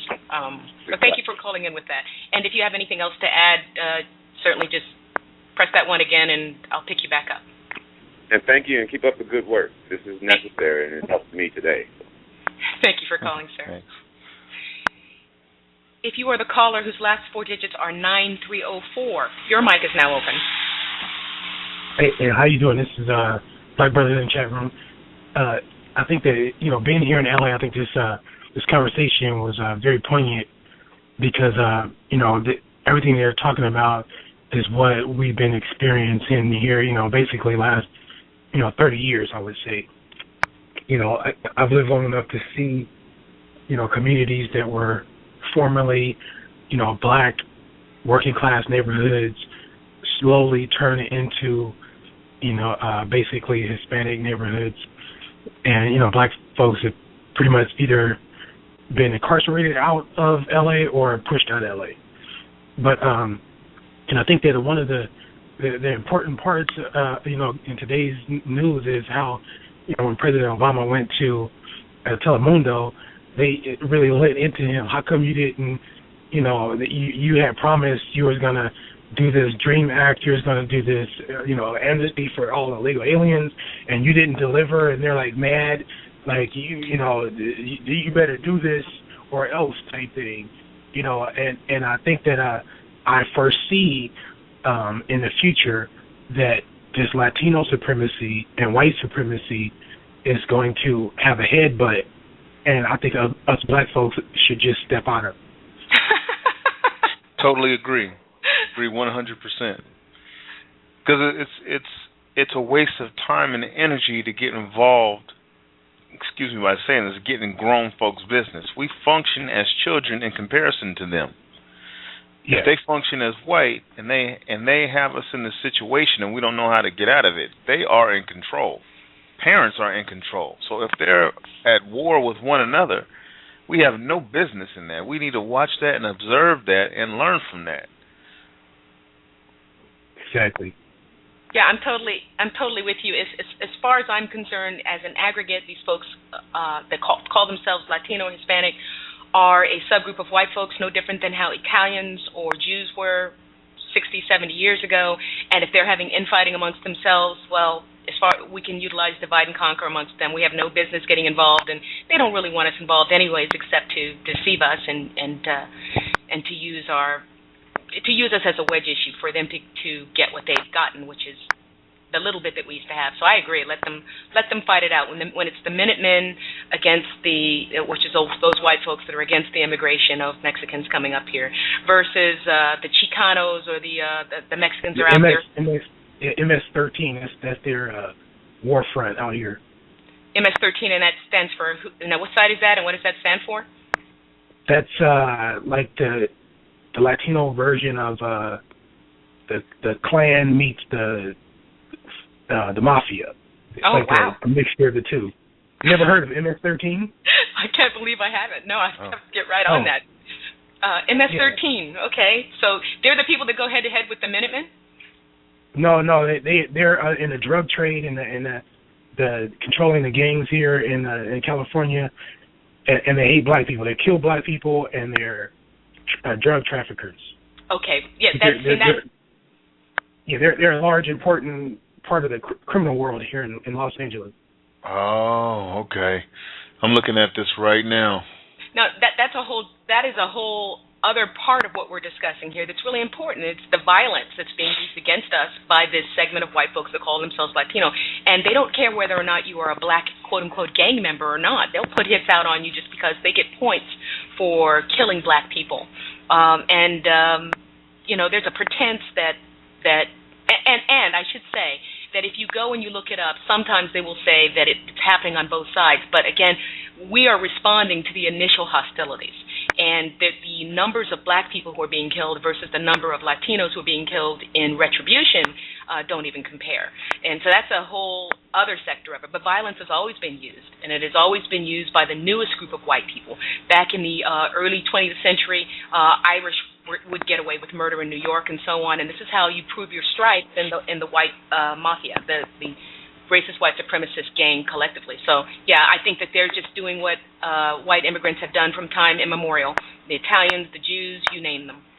That's what they do, and I think that's really important. So I'll close your mic for now, sir, and again, if you want to say something else, just let us know. Can I ask him a question real quick? You said you're calling from Los Angeles, right? Yes. Okay, all in that area, isn't it true that I just saw this, and Vaca was just talking about this too in one of his interviews, that in Los Angeles, particularly, they're targeting black males. They're looking for them, and they're trying to take them out. And you can't even walk in certain neighborhoods, right? In Latino neighborhoods. Absolutely. Yeah, absolutely. I have a cousin who's like slow, like almost mentally retarded, and he was just walking home from work, walking from his job to the bus stop, and they just gunned him down. And he's slow and retarded. But basically, I think what the Hispanic, this guy probably isn't totally aware of, is that the Chinese have moved into L.A. and pushed a lot of Hispanics out of the middle class neighborhoods, and you might see a confrontation between Chinese, people actually from China, Taiwan, China, coming to the San Gabriel Valley. That's where I live in Covina. The San Gabriel Valley just taking over the Latino areas, and you're gonna start seeing some conflict between them pretty soon here in LA. Okay. Very interesting. Very interesting. I recognize your voice, I think, now, especially when you said you were from Covina. Oh yeah. We've talked a few times. Yeah, thanks for calling. I'm going to shut your mic for right now. Now, here's what I want to ask you to do. You used to go with a different handle, and can I mention what that handle used to be? Yeah, Covina Man, yeah. Covina Man. So here's what I want to ask of you, Covina Man, and the previous three callers. I won't know that you still have something that you want to say unless you press the 1 and go off the alert status, and then when you have something else to say, go back on. Otherwise, when I see that little yellow mark by your number, and that's 2436, 51, 18, 39, 71, and you, Covina Man, I'm not sure if you said everything that you had to say, and I open your mic back up, and you're saying, no, I didn't have anything else to say, or you still have something else to say. So I'm going to assume that if you don't go off the queue, that if I come back around to you, that you have something else that you'd like to add. And so that's what that is. Okay. So I'm going to close your mic now. Okay. If you are 1956, your mic is now open. Hey, Cree. Who's this? Hey, it's Morenito. Oh, El Morenito. How are you? I'm good. Thank you. I'm listening and everything, and of course, I respect VGQ all the way. But I'm finding that the term Latino is kind of problematic, simply because, if you know anything about the history of, the Southern Hemisphere and the Americas, there's the racism, white supremacy that's going on down there as well. So, I think, if you don't make the distinction, between brown and white, I mean, they've had the Peninsulares, the Corrillos, the Mestizos. I mean, they have some mistreatment based upon color classification as well. A lot of the brown people that are coming over here based upon mistreatment due to white supremacy. So I think that's problematic. It's confusing for a lot of people. I do agree that a lot of the Latinos, so-called Latinos that are classified as white, because you have white Hispanic classification and non-white Hispanic classification. Say in the census, you go to Cuba, the Miami, where a lot of the Cubans down there are actually white. And they have a problem with black people. But it seems to me that it's a lot of divisiveness when that clarification is not being made. I was just wondering if you could address that also, because, I had talked to Mr. Fuller regarding it before, and he kind of like broke it down to where being on a ship where the white supremacist is the captain and allows certain people above board on the ship to get some air, whereas he keeps other people down below. He's still responsible for the divisiveness and the confusion. The people that are down below, if they get an opportunity based upon just human nature, they're going to take advantage of an opportunity. Because of their powerlessness, they're going to take advantage of an opportunity to go above board. So, I mean, I'm kind of seeing brown people, as just, another aspect of black people suffering from the same mistreatment. They may get, be put in certain positions to allow that divisiveness to happen. But they suffer as well. If you look in Arizona, you'll see right now where the Chicano Latino studies are being cut out. I mean, it's just, I mean, they're victims as well. So I'm wondering where the constructiveness comes in, in making the division. And I'll just listen to your response. Thank you. Well, now wait a minute. You haven't hung up, have you? No, not at all. Okay, first of all, do you want to help folks who may have not heard that term before, that acronym before, VGQ? Do you want to tell folks what that means when you say it? Yes, that's Victims Guarantee Qualifications.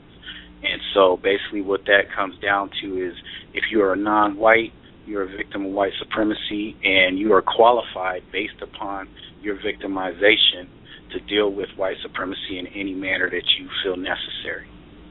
Okay.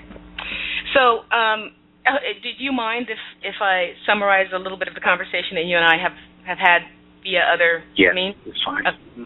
Okay. So the reason I recognized Morenito, El Morenito, is because he is a Facebook associate of mine. And we have corresponded somewhat, all by text, on this issue of the white versus non-white classification. And what I have said, and I will try to take into account Mr. Fuller's metaphor, although I don't necessarily think it's the best metaphor, but I think I can work with it. What I have said to El Morenito is that I think it is a mistake to believe that simply because someone has been a victim of racism at one point in time, maybe even last week, could have been last year or last decade, that they are at the moment that you are witnessing them or speaking with them. That I think that there are some people whose classification is fluid. That is to say that sometimes they are able to function as white and sometimes they are not. And it is always collectively white folks' determination, and it would be those white folks' determination at the time that whatever person his classification is being reviewed, it was always those white folks collectively who determined that. Now that goes for any white person. That goes for white folks who now there is no question as to whether or not they're white. That went for the Irish back in the early 20th century, early 19th century. That went for the Italians in the 20th century. That goes for some Arabs today. That goes for Jews. There were always times in which there were disagreements as to whether or not the person was white or not white, and sometimes they function as white and sometimes not. Now, in terms of the metaphor that you said that you discussed with Mr. Fuller about the captain of the ship, being that it's the white folks, the truly white folks, who are the captains of the ship, and they will sometimes let those folks who were at the bottom of the ship come up and get a little air, and that those folks will then use that privilege to get some air and do whatever it is that the captain of the ship wants them to do for that extra air and for that extra victual. Let me take issue with that analysis, even in that metaphor, because the ship can be very, very big, can be very, very large. And if you've ever been on a naval vessel, you'll see how much space there is and how many skills it takes to keep that thing going. Now, while that person has been taken up from the hull of the ship and is now out there doing work, for however long they're out there, especially if there's some critical number of them, they have an opportunity to learn some things, and they have an opportunity to do some things, and they have an opportunity to wrestle with, make deals with the other people at the top of the ship. While they're at the top of the ship, they can open doors, they can get plans, they can talk to the other white folks that are up there, and it may be that they form relationships with the other people who are at the top of the ship that make them think, you know what, they're on our team. You know, there must have been a reason the captain brought them up in the first place. I'm not down for them going back down there. I'm not down with it at all. Now, some of the white folks at the top of the ship might say, no, put them back down. I got them out of there for a reason, and I'm going to put them back down there. But there's a fight going on. And so while that fight is going on, and if there's a critical number of white folks that are on their side, they got full power as a white person until they get put back down there. I don't think it's as simple as you're white all the time and you're not white all the time. What would be your response to that? I would agree, because I would agree to a certain point, because we did have that discussion in regards to the Caucasians in Russia. You remember that, right? I do. Because because the Caucasians are considered, they call them black. They're classified as black and they're mistreated over there. But if they come over here, they would be considered white. So I agree. I definitely agree with that. But I would stick with the analogy with the ship, because the fact of the matter is that, you know, even though they're given certain privileges, they're still not white supremacists. They're still not white supremacists. And I would also like add to that, you know, even amongst ourselves, we had the same issue historically with so-called mulattoes in you know, in the Negro population during slavery, and the blue bloods that came up, you know, in the 20s and the 30s, or blue blood clubs and things like that. But at the end of the day, they still weren't white, you know. So I just think it's a matter of the system being set up in such a way that knowing that non-white people are kind of programmed to be like, have like a crab in the barrel mentality, you know, that it allows for all the arrows, for us to point the arrows at each other and not concentrate on, you know, who's pushing the buttons, who's directing the show. I don't know. Does that make sense at all? Yeah, I actually don't disagree with anything that you said. The only thing that I disagree with, the only thing that we seem to disagree with, is who is pushing the buttons. I believe that some of these people that you're calling brown, and I'm looking at myself and I'm saying I'm brown. So I think that's problematic, you know.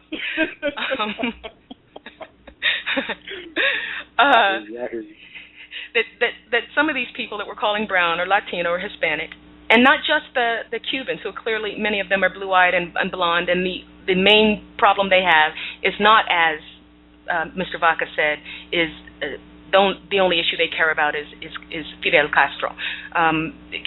They don't like what Fidel Castro did is because it lessened the privilege that they had as white folks on that island. Right. And that's the main issue that they have. And that's why you don't see, you know, even though there are a whole lot of black folks on the island of Cuba, you don't see a lot of them immigrating here because things are a lot better for them there.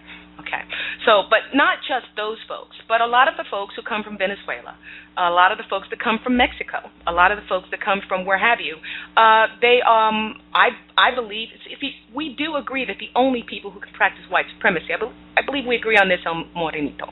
We agree that the only people who can practice white supremacy are white folks. We believe that. And so we agree on that. Our disagreement is whether or not there are times that these other folks, whether or not you want to call them, Latinos, we're going to stick to that just for this program, or Hispanic, what have you. Where we disagree is whether or not they can function as white, not only all of the time if you happen to be Cuban and white-eyed and blue-eyed, but some of the time if you are Mexican or something like that. Because just like you can come from, what's the difference?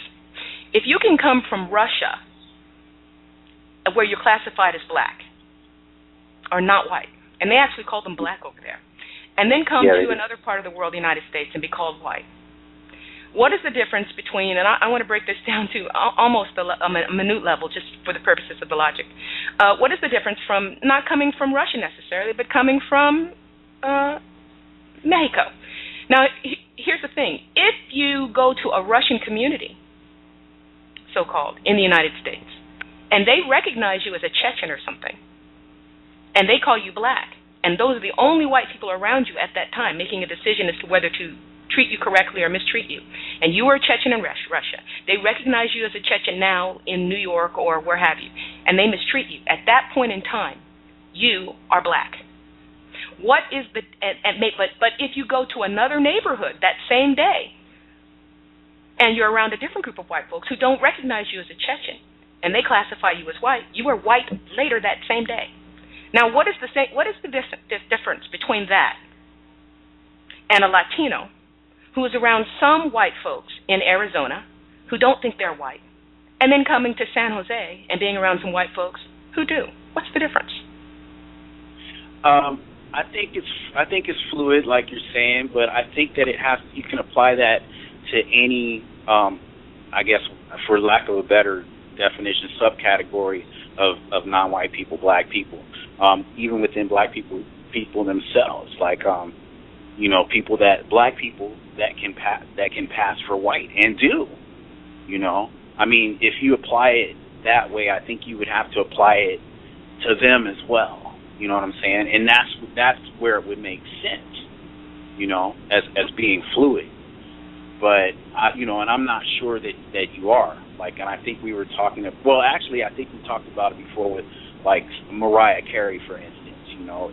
If it wasn't popular knowledge that she was a non-white female, would she fit into the definition of being white? You know what I'm saying? Based upon how she functions. If she functioned, in generally or in all ways as a white person, took advantages of the privileges and whatnot, would she be considered white? Mhm. It gets really tricky. Well, it does. So I mean, I hear you in a way because really you do have to look on a case by case individual basis, and that kind of makes it difficult as well when Latinos are lumped into a whole category. You know what I'm saying? Because it's like I was saying, like for example, like in Arizona, it's Chicano Latino studies that are I mean they're being mistreated down there based upon their classification. So I don't think we're too far apart, in where we're going with this. I think it's just a matter of like any code, it just has to be refined, and that's what we're doing, Right. I agree. I agree. On the whole Mariah Carey issue, has it ever crossed your mind that there are places, her being married to Nick Cannon notwithstanding, has it ever crossed your mind that there are still times in which she might really function as white? I mean, I don't know her personally. I don't have any axe to grind. I'm just saying. No, not at all. I believe that there is. Just as what's so funny is, for instance, like if those that are called African American in the United States, if we went to South Africa, we would be considered color red. If we went to Brazil, we would be classified higher on the racial scale than someone who was obviously of African black descent. Okay, you go to Africa, you go to Ghana, and they basically consider us to be anglicized black people. So like you were saying, I think it just depends on time and place. It's very fluid. See, it is very fluid, but I don't think that there's any place that I can go. And I would say that I'm my skin tone is about what Whitney Houston's was, and I don't look just like her, but I mean, I don't look. I don't know what my husband would say, but I mean, just like most black folks, in this hemisphere, we don't, Go ahead. I don't think there's. No, I don't think so. I don't think there's. And get better treatment. A lot of us as black people can go to other places on the planet that the racial classification, such as, like I said, Brazil and South Africa when it was under apartheid, that you would get that treatment of being up on the deck of the slave ship compared to to other people who are darker than you. Maybe that's true. I tend to think not. I mean, I hear that part. I think there's a cutoff point. I think there's a cutoff point where I will acknowledge that folks that used to be called Creoles, what we might think of as quadroons or octoroons, that type of thing, maybe even mulattoes, because how we look, most black folks look in this part of the world right now was how mulattoes looked maybe 150 years ago. So genetically speaking, we're kind of a mulatto stock over here.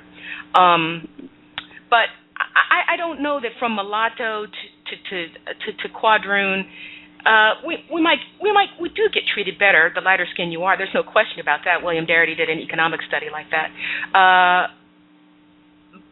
But I don't know that there's any place where we can say relative to the group of people that we're around, we are treated as white because the folks that are around us have the power to treat us as white. I'm not seeing any circumstance in which, No, I'm not wouldn't seeing say that. we'd be treated as white, just as I'm saying the brown people aren't treated as white, but we would be more privileged based upon the fact that we are closer to the white standard, you know. And I think, you know, that's one of the things that has to be taken into consideration too. That's why you'll see a lot of people that come from the Dominican Republic, you know, and places like that come here, and then when they're classified as black, they have a problem with it because where they come from, you know, they're used to being treated a certain kind of way, a lot better. You know, it's just real twisted, and it all comes back to white supremacy, because it's the white supremacist racial classification system that has it all twisted. You know. Yeah. Well, I have a question. Mm-hmm. I'd have to ask the black person who is having difficulty with the line that's being drawn between what you see with your eyes and how you see them function. Is what do you want from those folks that call themselves Latino? What is it that you think that they can do with you and for you? Because are you asking from them that you want from other black folks, or do you want something different from them? You know what? It's the thing about it is, like, first of all, for me, it's not a Latino thing. It's you're either non-white or you're white. You know what I'm saying? The Latino thing is just something, Hispanic Latino thing is something that the white supremacists put up there to confuse people. But for me, I feel like Dr. Fuller said, when it comes to non-white people, you minimize contact, you minimize conflict, period. You know what I'm saying? So that would go for black, brown, yellow, you know, red, any classification under non-white. It goes across the board. You know what I'm saying? Whether it's Jose or you know, Lil Ice. You know what I'm saying? It don't matter. You minimize contact, you minimize conflict, and that's the thing to work on is you know, being considerate, you know, utilizing the 10 stops amongst all non-white people. Right, but this is the problem, though. You can't practice that with white folks.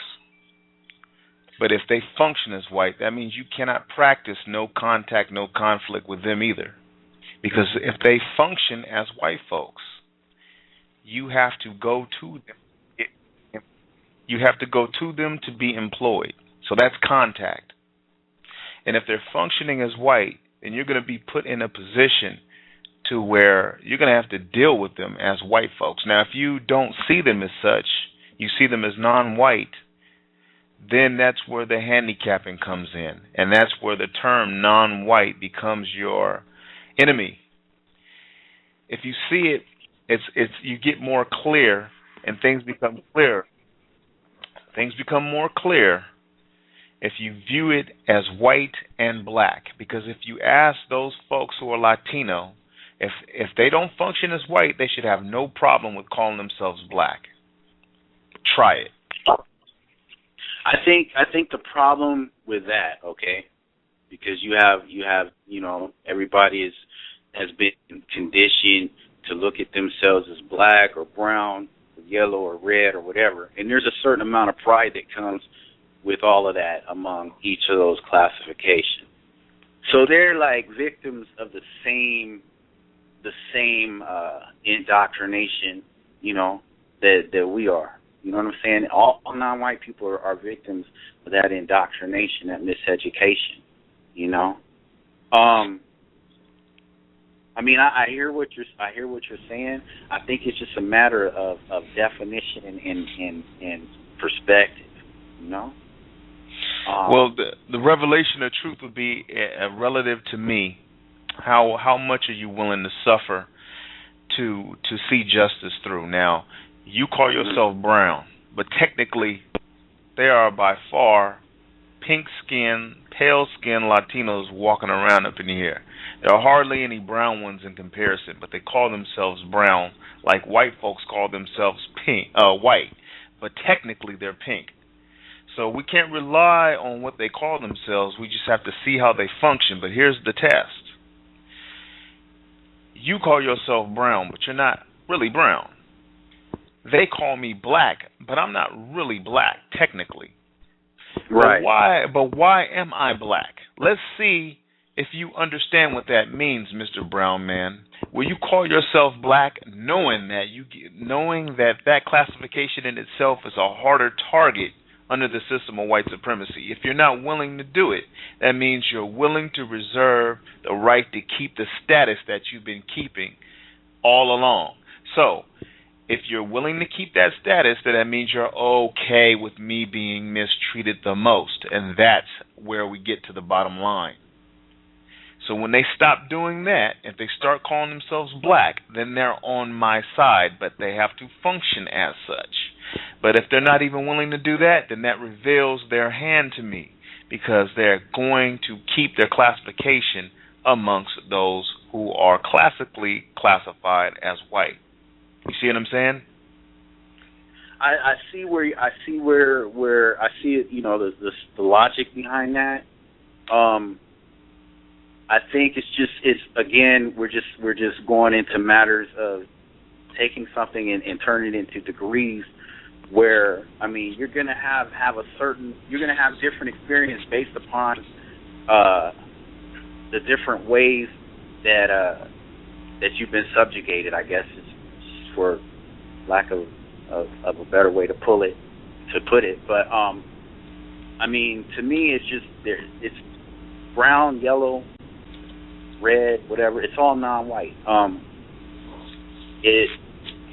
I can see where it would be offensive if you were to call a black man.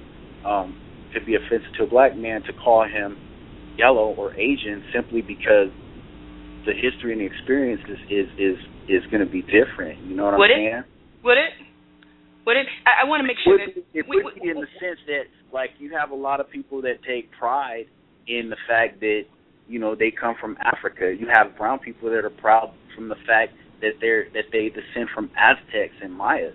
You know what I'm saying? You have, you know, red people that are proud that they descend, you know, from the Seminole Nation. You know what I'm saying? So to tell them, well, you know, unless you say that you're black, you know, this is the perspective that I see. If you're saying you got to say that you're black, then you're telling them to deny that history. You know, their history is still tied up in people who were subjugated and mistreated. You know. Now let me say this: there are two other callers, 2436 and 3971, who still have their hands up. So I want to make sure that they know that in less than three minutes, less than 5 minutes. Yeah, I don't want to take up everybody's time. I'm sorry. But if you're on the central issue, you get time. I think it's important to chop this up and get this right as best we can. When I said, would they really be offended?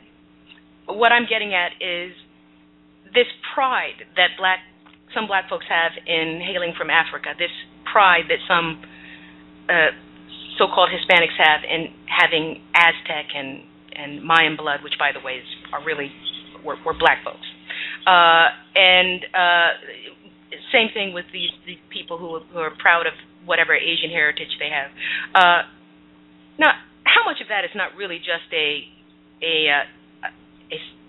reaction to a defense mechanism to the sense of inferiority that has been foisted upon people who are not white? Because I really know a lot of black folks who, it's usually used as a compliment. In fact, I've heard it so many times as a compliment. He's so fine, he looked like a Mexican. Right. If you were to say you look Asian or you look Mexican to a black person, there are many black folks who would grin inside. And even those who would say, well, I'm proud of my African history, a good measure of them internally would still be smiling inside. They didn't think I was black. And I would venture to say that the same is true for all of these other categories who function as non-white at the time that they function as non-white.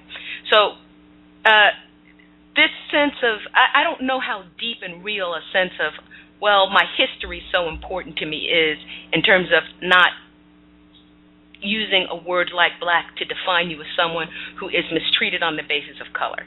It's sort of a brass tacks. As far as I can see, and I claim victims guarantee qualification. Of course, I realize that you have it as well. As far as I can see, the refusal to give up one of these other subcategories is simply a refusal to give up the ability to function as white at some times. And can we break it down a little bit easier for the audience to understand? Okay. Okay, you say they got a lot of pride in being brown, but they wouldn't have no pride at all if there were no black pride first. You see, the pride comes from relativity, related to who in the system of white supremacy? Related to, I'm not black. I got a better position than black folks. I'm proud of being brown. But the statistics go like this. Don't you know how many Latinos, Mexicans, Hispanics, quote unquote, classify themselves on census boards to be white? All that pride goes to the wayside then. They're very happy to be called white and classified as such. They only have pride in being brown when they can't be white. And Attorney Vaca spoke to that. Who was the Cuban? His name was running against Lee Brown for mayor of Houston, and his name was Orlando Sanchez. He was a blue-eyed, blonde-haired Cuban, and had really anti-Mexican immigrant political stands, but he captured 73% of the Mexican vote by simply saying, hey, I'm still one of you. So in other words, hey, as long as you'll embrace me as one of you, if I can be lumped in with you and you're a white man, as a Hispanic, where's the brown pride? 73% of them threw that into the ocean. They're not proud of being brown because they definitely don't want to be black. If you're proud of being brown, you're going to love being black. Because you like melanin, and in the bottom of the best part of melanin is the darkest part, logically, but that's a metaphor. But still, they don't really have that much pride, period, at all, in being brown. But that's why I keep saying that lack of pride and that lack of willingness to say, let's just break this down to its lowest common denominator. Either you're white or you're not white. And so far that not white category with all these little subcategories, it's not really working to produce justice, because all it is doing is retaining a category of people who are substitute white people. They're in the substitute white pool, like the substitute teacher pool. And it's preserving the right of some of these people to function as white sometimes and prove their mettle to see if they can be full-time teachers, in the teacher pool, or full-time white folks. So let's get rid of that substitute pool, and let's just, I'm on the side of justice. I'm not just trying to get on the white team. I want justice. Now, I realize that there's some teaching to do, but I had, Scott Nakagawa. I had him on the program maybe about 6-7 months ago, and we went round and round about it, and he eventually did agree. He said, in reality, after World War II, there was a Japanese American female who had the choice of going into the black bathroom or the white bathroom. The correct choice would have been to go into the black bathroom. She did have the choice, and that choice obtains to today. That people who function as white and not white some of the time can just choose to not function as white all of the time and get this thing settled once and for all. But I don't know if we're going to agree. I mean, I don't think we're that far apart, but I think we've had a pretty good airing of our points of view. But we kind of went on at some length, so I want to give you a chance to respond before I pick up the other caller. Oh, he dropped.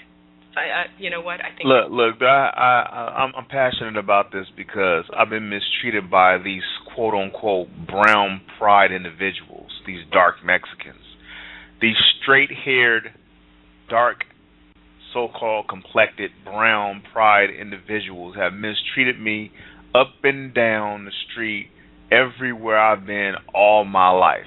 Schools, institutions, everywhere. El Morenito, are you the one who dropped? I think we dropped him, and I don't think he did it purposely. Okay. All right, so let's go ahead and take 2436 next in queue. 2436? Yes. Yes. Can I be heard? You can be heard loud and clear. All right. Greetings, Sister Cree, Brother Sonny, for that very interesting dialogue that you all just shared. Just a moment. I want to go ahead and add myself to the list too.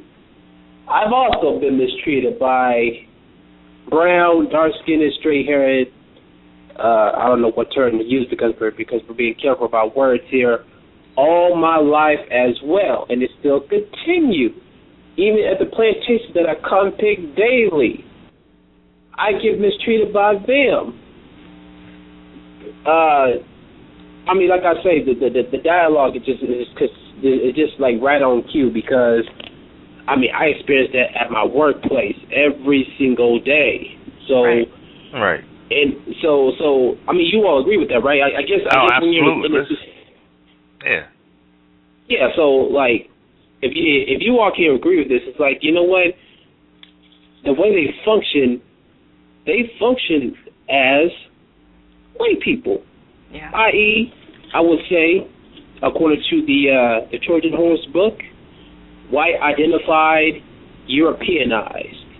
That's all what it is. Now, if you all can accept that dialogue, you know what I mean. Just like Brother Sonny said, hey, listen, if they're proud to being brown, they should be proud to be black.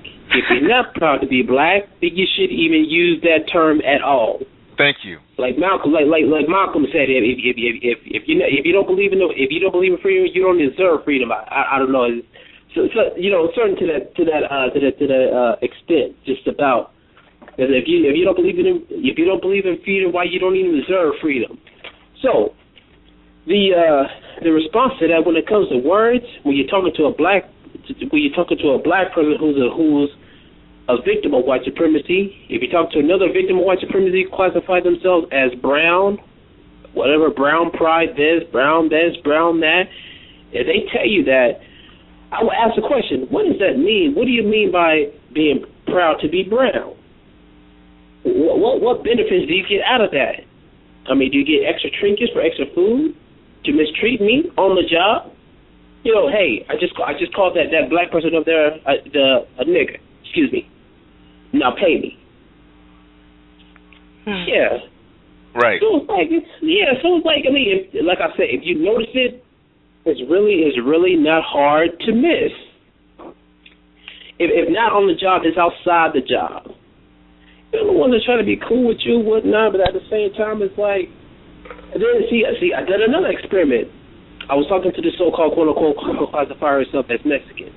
And I guess she's all in love with black men. See, here goes this King Kong beast fantasy concept once again. All right, what I did was I asked her a question according to the interracial con game book. I asked her a question. Now you dating a black person. Do you consider yourself as black? She said no. I'm like, why? Because I just don't. It don't matter. I'm going to love him regardless. So I began to ask real, what she called disturbing and very vague questions. I asked her, would you ever,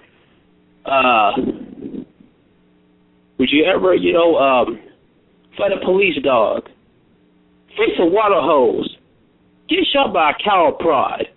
Would you actually be willing to ride and die like that for a black person you're so-called in love with or in love with as us as a whole?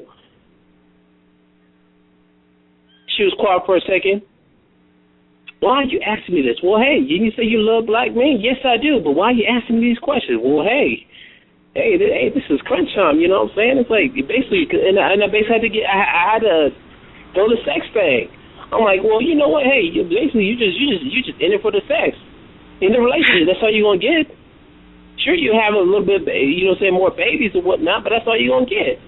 Then at the same time, it's like just like white folks. What do quote unquote Mexican people talk about when black people are not around? That's really none of your business. I said thank you. Right. That show be right there. What that all meant. See, the mental illness of white identification is always convenient. Period. All right. And the thing is that what you were saying when she was responding to you and said it doesn't matter. Race doesn't matter. That is exactly what white females say. That is the same response. See, they have code themselves too, and their code matches regardless of where they come from around the world. They have a code, so they say the same exact things to respond to what you say when you bring up race. So that is proof that they are on the same page. They wouldn't be on the same page if they weren't white. Yeah, I agree. Example of how they use the same type of language, the same type of code. Well, you could hear it in Mr. Vaca's talk. He says that, well, Mexicans come to the relationship with black folks differently than white folks. He says because Mexicans come with a clear conscience. We weren't here. We weren't here during slavery, and we didn't, participate in all of that stuff. And how many times have you not heard that said to you or to some other black person by a white person? Well, my ancestors didn't enslave your ancestors. I didn't personally do it, and furthermore, neither did my ancestors. My ancestors were immigrants from wherever, Poland, Italy. We just got over here from where, there's no difference. What you're trying to tell me, however, is that you have no idea how black folks are mistreated the world over, including in Mexico, and you didn't know that before you came over here, and you don't know it now.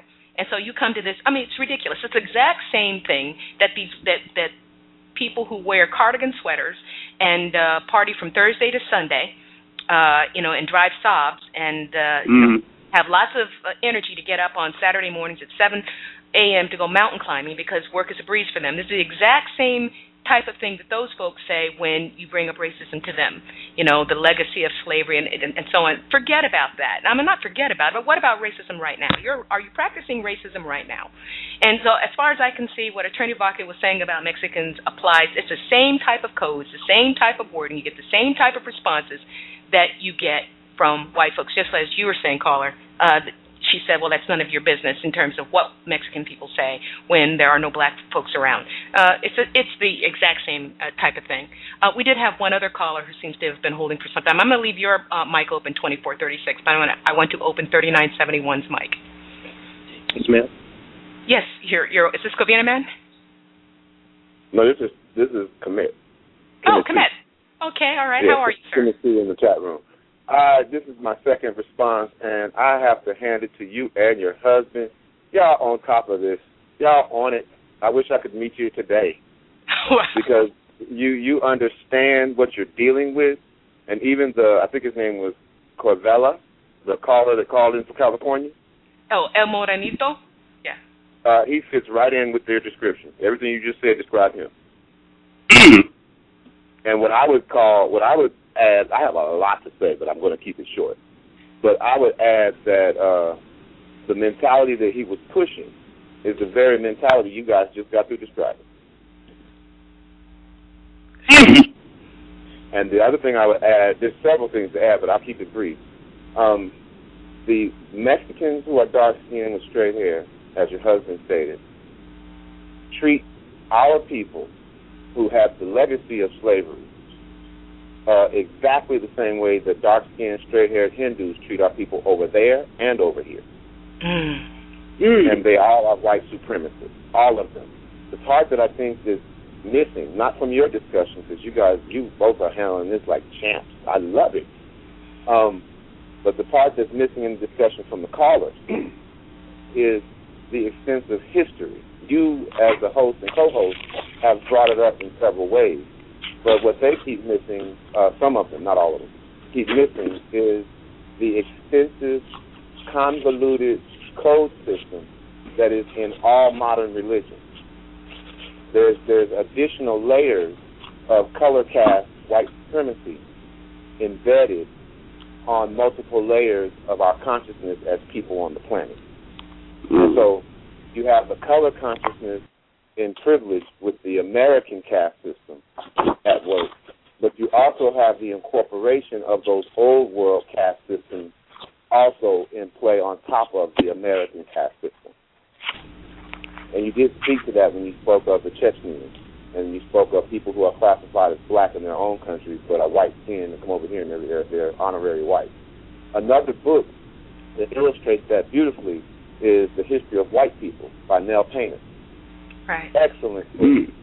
If you get a chance, please read it.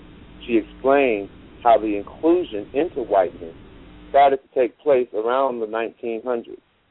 And the group, she specifically went into the history of the groups that were not classified as white in Europe, but came over here and became classified as white. And it speaks to the convolution of the several layers of code systems that are embedded on the religious level, on the cultural level, on the color cast level. So there's like 6 or 7 levels of separate color cast systems that convolute in the individual who calls themselves Latino or call themselves Asian or call them whatever they call themselves. The other point I want to add is the Catholic Church and those who are Catholic. We're talking Italians, Irish, French, English, whoever's Catholic, even the black folks in Africa that are Catholic. They have an embedded color caste system in the theology that few can escape.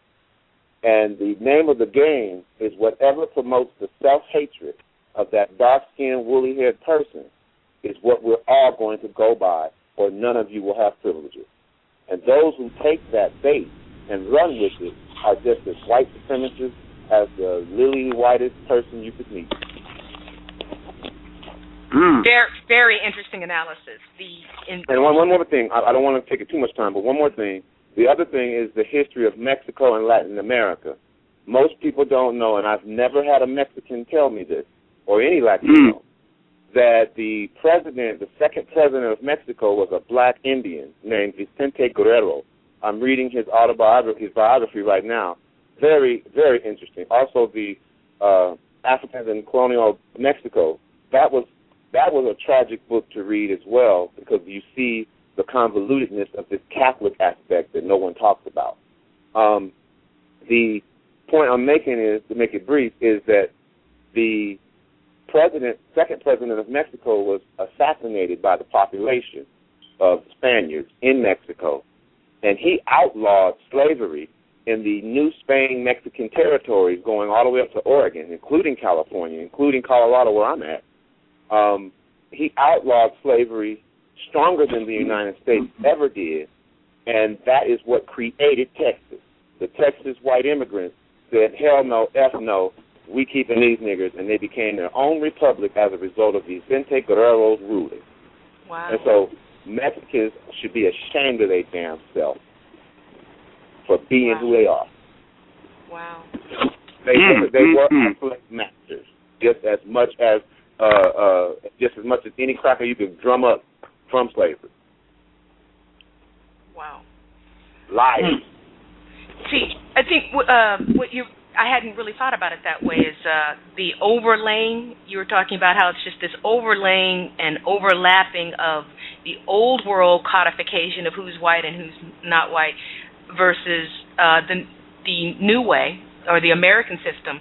And that's where white folks get into disagreements with one another. They go to wars. World War II is about that. That's where they, kill off their numbers because they're not clear. That's where their lack of clarity comes in terms of their code as to who's white and who's not white. And I would say that to a lesser degree, to a much lesser degree, maybe, that is what is going on when you have a lot of Latinos who are taking to the streets protesting whatever immigration proposal is being immigration or anti-Chicano studies proposal is being offered in some state house or so on, is they're kind of fighting. They're kind of fighting over who's white and who's not white.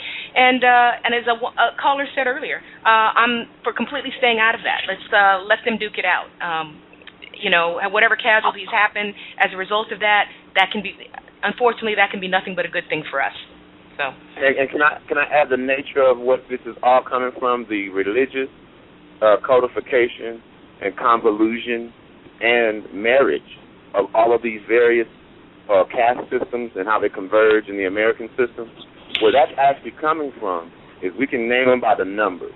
In Asia, you have the Cho, the Li, the Lungashoi, original black-skinned, nappy-headed inhabitants, indigenous people of Asia. You have in the Pakistani area the Harappans. You have the Indus Kush. And in India, you have the Nagas of northern India. You have in northern India, you have us there, the Nagas and the Khmers and the Cambodians. All of these groups were originally dark-skinned indigenous people. And all the way over from on the internet about a year ago, I saved it, that says that when the Catholics, the Spaniards first arrived into the New World in Mexico, they said that the Aztecs were Moors. They said that they were Moors. So you have the Olmec over here, the Moors, you have the Aztecs, you have even the original Mayans were black people. All of these groups who are in this convolution and participating in white supremacy are doing so because they are jealous that we are descendants of the ancient Egyptians and that all those other groups I mentioned are also descendants of the Sudanese, Ugandan, ancient Egyptians. That is their jealousy, and this is the agreement, like they all agreed to kill Caesar by all sticking the knife in, just like on the movie with Snoop Dogg, Bones, where they all turn so no one person can get blamed. That's what's going on. And it's because we're the descendants of the greatest people on this planet, and they are jealous and don't ever want us to ever recapture our true nature and our invention of everything. This is the real reason, and this is why the Catholics have spearheaded this movement. Yeah, all that sounds logical to me. Yeah, and you know what? I totally agree with that. Listen, we are always going to be the quote-unquote head of the pond forever. That's why they hate you. Right. Hip-hop, but check this out. They hate you because this is something I tell my wife often, and I've told her before, and we teach it, that white folks don't want to be like you. They want to be you. In order to be like you, I have to, if I wanted to be like the host and the co-host, I would have to copy them, watch them, observe them, and mimic them. That's not what white folks want to do. They want to be you. They want to take your identity and destroy you and have everyone believe they're the great people, not you. Can I just throw this in real quick? Go ahead, brother. Right, I was just saying that's interesting because there's a process to being a person, to like having your soul injected into the flesh of a black person, but not actually, while actually removing the soul from that body and you injecting your spirit into their shell because you want their earth, but you don't want them to functionally be a black person. You just want to be suited on this planet with melanin so that you can function as such. But I think that's a whole nother topic, a whole nother show. But that is all interesting in trying to figure out this problem. I totally agree with that. And again, I'll say it again, that's why they hate you. If they're not trying to mimic, now check this out. Let's look at the area of hip hop. Okay? Just look at it and look who they trying to be like. Both them and the white supremacists combined. They try so hard. They can't do what they do. So what do? you have to kill it. And just going back to the so-called quote-unquote interracial thing, I wanna, if you all could just give me a little bit of time to read as I open this book called The Interracial Con Game on page 274. I want to read, I think, a couple excerpts, if you all don't mind me reading those, if I can do that. I don't mind. Sure, go ahead. We've got a half hour left. Go ahead. Okay, half an hour, good. Okay, like I just mentioned about the Mexican females, I was telling you all about, why she loves black men and all the stuff like that.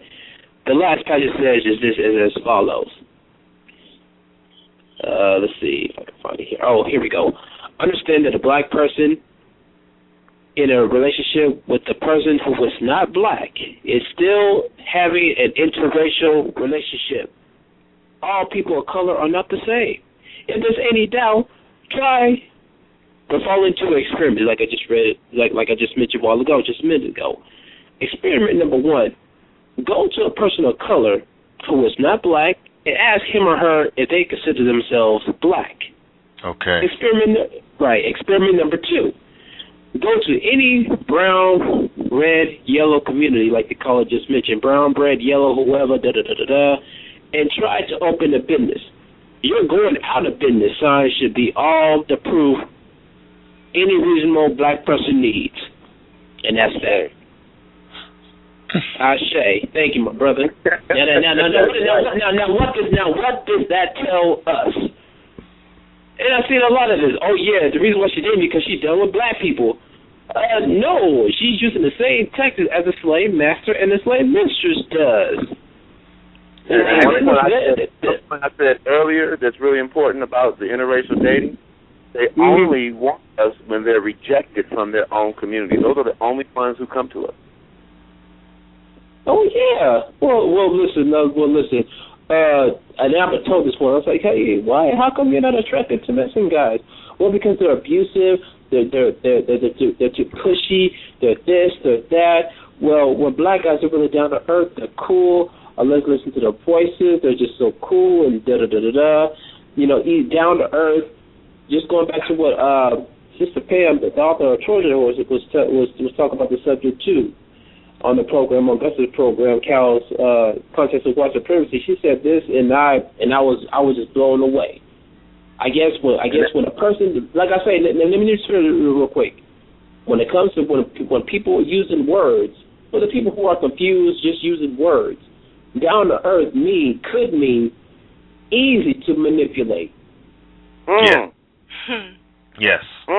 Good point. In fact, she's happy to tell you that you're cool, easy to get along with, and down to earth because she can read in you that you do not like black females. Now, their response would be this. If you did like black females, they would be able to read that, and they would still be attracted to you, but they would be too intimidated to approach you because they know that they cannot measure up to a black female. I've experienced it. They don't even near me. They don't even come near me because I won't allow it. If my wife look at them once, they run. Devils run, here comes the sun. And I wanted to add this. The Nile is not just a river in Egypt. That is powerful. See, you know what? Now, I don't know about y'all, but I'm starting to look at them as if they're. I kind of made up this term when it comes to words. I kind of look at them as participant buffers. Reason, explanation. Did you hear what I said? Did you hear what I said? Buffers. Participant buffers. Reason, explanation. Any non-white person who is willing to maintain, establish, expand, and refine the system of white supremacy will do so only to black people. That's what you call a participant buffer. And what you call buffers. That's the only reason. Now, if you notice this on your job or whoever you happen to, whatever black establishment, Afrocentric club, you see some So of course you're gonna see white people there because they're trying to be down. And then you're gonna see some, you know what I'm saying, so quote unquote Mexican people, they're trying to be down too. Whenever you see that, and they're sitting here reporting back what's been happening to the massa, that's a participant, they're participating, they cooperate, they've been absorbed mentally and physically. If you noticed, you don't see it as much, right? But if you notice, I've been seeing so-called quote-unquote Latinos and Hispanics are trying to be like white folks, i.e. Jennifer Lopez. She's becoming white-looking every single time you go to the newsstand at the checkout stand. Now, I would say that I would suspect that she's practicing pederasty. What is she, like 40 years old? I guess this dude who may be classified as white. I think he's like in his like, I think early 20s when she's claiming she's going to get married. How many times she's been married? Now with that kind of mindset, she has the Marilyn Monroe mentality. I just know what people tell me about Marilyn Monroe. No, I'm pretty sure she had no history of some messing with black people. Period. But whenever a person tells her they love her, she falls deeply in love with him. Just like Jennifer Lopez. Look at all the marriages and divorces she's been through. Let me give you another example before you even continue. I'm sorry? Madonna. Oh, her too. And I would call them what the white man calls them, hooers. Now, you know what? I'm going to leave that Madonna thing alone because I don't want y'all to get shell-shocked. But if I could just go ahead and just reveal it, can I go ahead and reveal it? I have actually got this from a site as I'm pulling up now called afieldnegro.com. Did you know Tupac was dating Madonna? I knew that. And wanted to have his baby. He was crazy for trying to date Quincy Jones' Nick's daughter. Oh, yeah. I was actually going to touch on that earlier, though. Ziggity boom. Yeah, because one of the daughters that he was dating, she looks more black than her sister, but the sister, I was looking at pictures of her, images of her, and I didn't even know she had a black parent. She just looked totally like a regular white person. Rashida. Who is you talking about? Rashida Jones. Rashida Jones' daughter of Peggy Lipton. And they were actually on the genealogy show, Who Do You Think You Are? And that's a good question because they don't know who the hell they are. Oh, yeah, she looks white as we don't know who what. Well, the caller who read the passage from the Interracial Con Game. That's me. Okay. Do you have a handle that I can call you besides your last four digits? Because I can't keep track of whose four digits are which. Yeah, just call me Avery. Oh, Avery. Okay. So Avery. I don't know if you remember me or not. I called you with brother. I can't pronounce his name. I think it's Sekou. Olienka. Sure. Yes. That was me. That was me that made the comment about the seal thing. I do recall. Me. I do recall. Yes. Yeah. So, is it your? I'm feeling the participant buffer thing because I think that if you go to these people, this group of people called Latinos, I think they do serve two purposes in racism, white supremacy. Because when they're not functioning, whether they're functioning at the time that you're interacting with them or not as white, because I think they do function as white sometimes. When they're not functioning as that, they are functioning as this sort of haze maker where you can't tell. It's like a mace in your cognitive functioning. They spray this mist and you can't tell what's going on. You can't tell who's white and who's not white, and who's racist, right, who's not. So that's where I'm feeling the participant buffer thing. They serve two purposes, and I think they know they're doing both. They know it. Yeah, but on top of this, they know it. They do know it. Yeah, and another thing I want to add is, okay, you can. Okay, now listen. The one who speaks, I guess. See, it just goes back to the language again. The one who speaks real perfect English, a little bit of English, or that just speaks a little bit of English and they speak full Spanish, they still look at you as you're not nothing to them. No matter what, if they can't speak the language, or they tell you within actions, it's all about thought, speech, and action. You sit by them, and they move away, or they just don't want to be bothered by you, and then they go to the white people. It's participant buffers. That's what you always got to keep in mind, and that's actually code. Keep in mind that these people. When you get a chance, go ahead. I just want to add a missing component. Yeah, go ahead. Like I say, I mean that's actually code, and this is coming from Dr. Cam Bond's words of code of conduct in the workplace. I mean, don't say too much to anybody, because you don't know what kind of agenda these people have. They may have extremely ill agendas towards you. Everyone else does. That's why they can't do what we do. Of course, you know, at the same time, it's like, okay, now listen, you know, any participant buffer would just add fuel to the fire of our own oppression,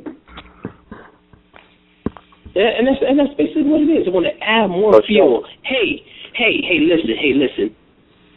Once you see me down into the hold of the slave ship, you know, call these Negroes all kind of names, and I'll tell you how the reaction would be. And they put their hands on me, don't fight back, they'll be out of here. But make sure, let me go ahead and do the job. I can do it much better than them. If you pay me more, they're not going to do the job. They're not going to work just as hard as I do. They're lazy, but nothing. And I will tell them to their face, get them angry, and then you see it on camera, and you'll see who threw the first lick. He's out of here. Because basically, I have a brother who's at home, ain't doing nothing. He needs a job here. So I want him to take his place. That's the logic. Oh, absolutely. And it's all been and that's all been well decided. Period. Can I have one more thing? Yes, sir. This is excellent. First of all, I am so glad I tuned in tonight. This is just what I needed. The one thing I want to add in is the hidden, convoluted component of everything that was said before, and that is that our people who are classified as black and who suffer from the worst levels of white supremacy, including the brainwashing and self-hatred, we are functioning as a buffer as well under what I call the Christian sensibility. And what I mean by that is when your thoughts, actions, and deeds are filtered through any Christian concept at all. Even if you say, I had a blessed day, you're caught. You're a buffer. The Christian sensibility is a sensibility in all things you do, say, and think. To the extent it's a sensibility that creates contradiction and total confusion on an internal identity basis. And those people, of our own people, family members of mine, who have that Christian sensibility, will join all the rest of the races who have that buffer issue and be buffers too. Oh, that's what I'm talking about. I would call that anti-blackness. That's anti-blackness all the way. One more component. All religions are Christian in their sensibility. So this includes Muslims because Islam was created by Catholics and Jews. The Quran was written by Catholics and Jews in Trèves, France.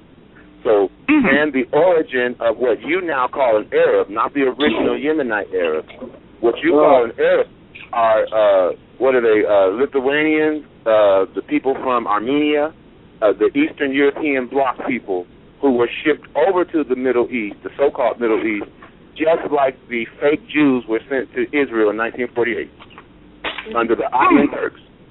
Interesting. Might have to take that up in another program because that does dovetail a lot of what we've been trying to explore lately on the venue. Before I think we only have like 20 minutes left. There are a couple of things I wanted to say about what Vaca had to say on when he gave his talk.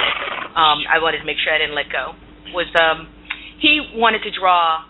It was a very deceitful parallel. He wanted to draw a parallel between what happened in Houston in the mayoral race between Sanchez, who was this white, blue-eyed Cuban, versus Lee Brown, and he wanted to draw a parallel between that and what happened in Los Angeles between the race in the race between Kenneth Hahn and Antonio Villaraigosa.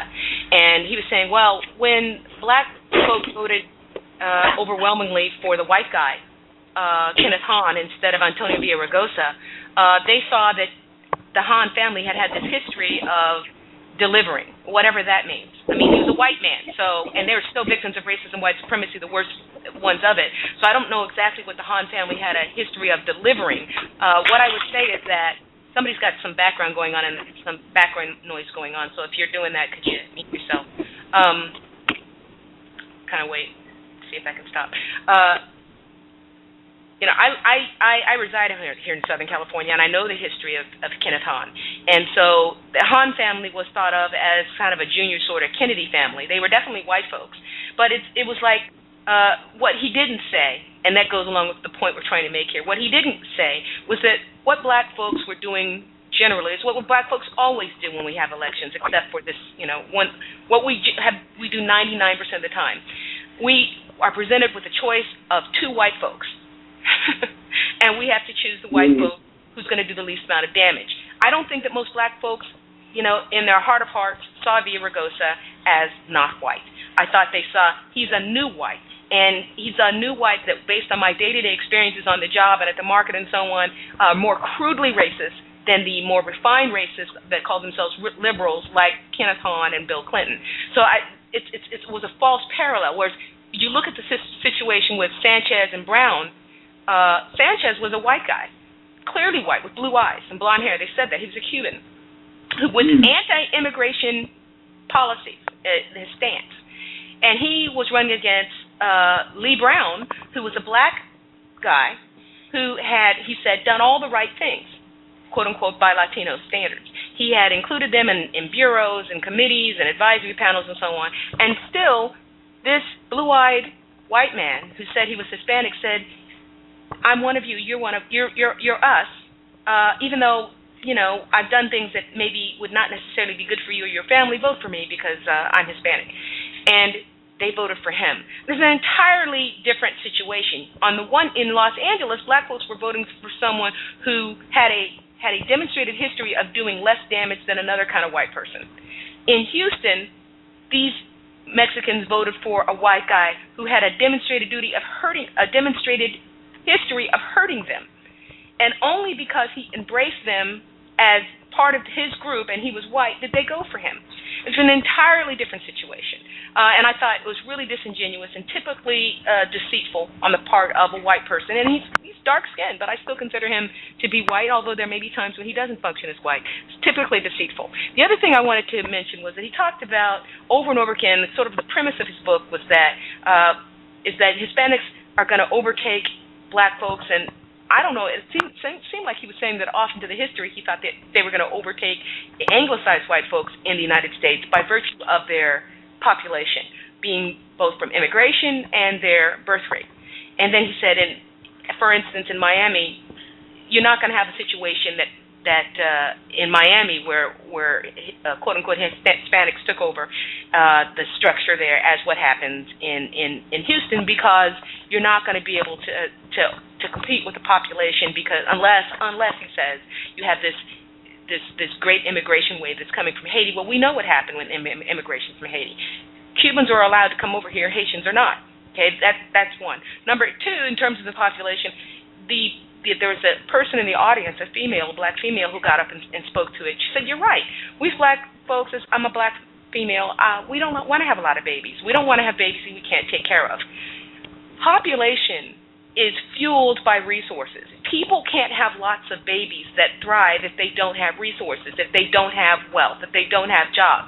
The reason that Hispanics are able to grow their numbers the way that they have is because they're allowed to have resources. They have all of the jobs with the orange vests and the orange shirts on at the side of the road, building things. You see all of these dividers, these traffic dividers that have Spanish names on them, or Keys Plumbing, or Keys Contractor, Sanchez this or that, Vallarta Markets. They're getting all the municipal jobs, and he even admits that even in Compton, that used to be, all black, that even though they can't vote, people who don't employ the long-term residents who are black. They employ Latinos. They are given the resources. Now, do I believe that they're being given the resources in order to solely serve as a buffer or a slave, a head slave, a mistreated person who's given more benefits than the black folks? I don't think, not to that extent. I don't think, as even Mr. Vaca said, that the United States, he said, is welcoming Hispanics in a way that they haven't before. Welcoming meaning, welcome to the club, welcome to the white club. Entirely, we're having less debates over whether or not you're white or not. Come on in, you're going to find this to be your clubhouse. Most of the places, there are a few rooms here where people don't know what's up, but we're going to take care of that for you. They're giving them a lot of resources, hand over fist, and that's largely what's fueling the population growth.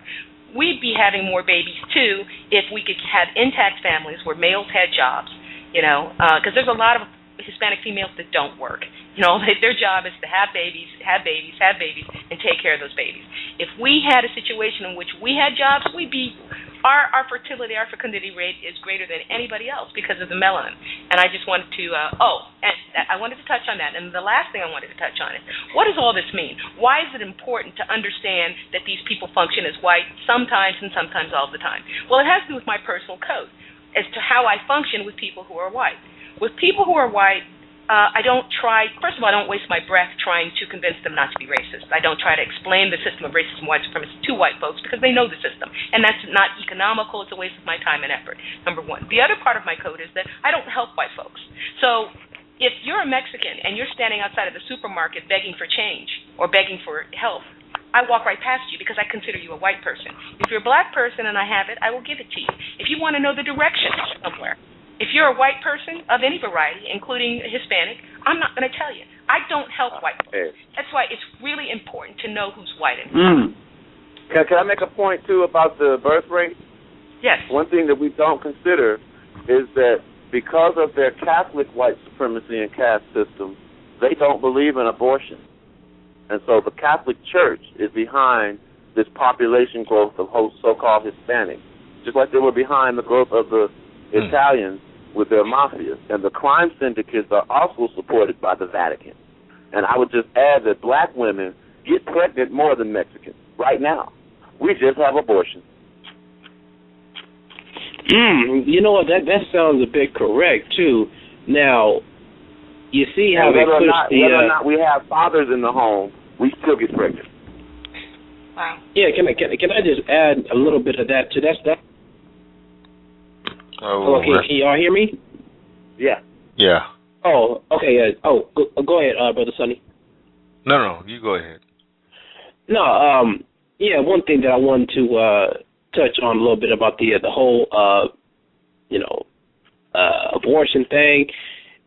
Now, although, throughout our lives, under the system of white supremacy, we've been, stereotyped and be under statistics. But if you notice, have you all noticed anything about them not saying anything about Mexican single mothers, and you see them towing around children left and right, and you be looking like dang, like no, yeah, he's like, you know what? I mean, where are all the fathers in these? You know what I mean? Filling up, Uncle Sam's cabin, which I call the welfare office, and all the stuff like that. And yeah, I know exactly what the brother's talking about. I see him. Excuse me. What Sister Cree was talking about, stand outside, 7-Eleven, U-Haul, Home Depot, and whatnot. Yeah, I see him. And as a matter of fact, that's an excellent code too. So I guess if a Mexican person asks you for change, you're going to ignore them. I think that is code too, because they are classified as white. I think that was a hard stopper to me. Straight up. Oh, absolutely. We're in a war. And the thing is they it's a parasite kind of mentality, because it's very, very low and very, very vicious. They will accept help when they know we're not receiving it and we're asking for it. The county workers who work behind the window are mostly quote unquote what we call Latino. I just call them white. And they give them, well, first of all, the bilingual speaking Spanish thing has gone at an all-time high. So, and they're being employed at an all-time high.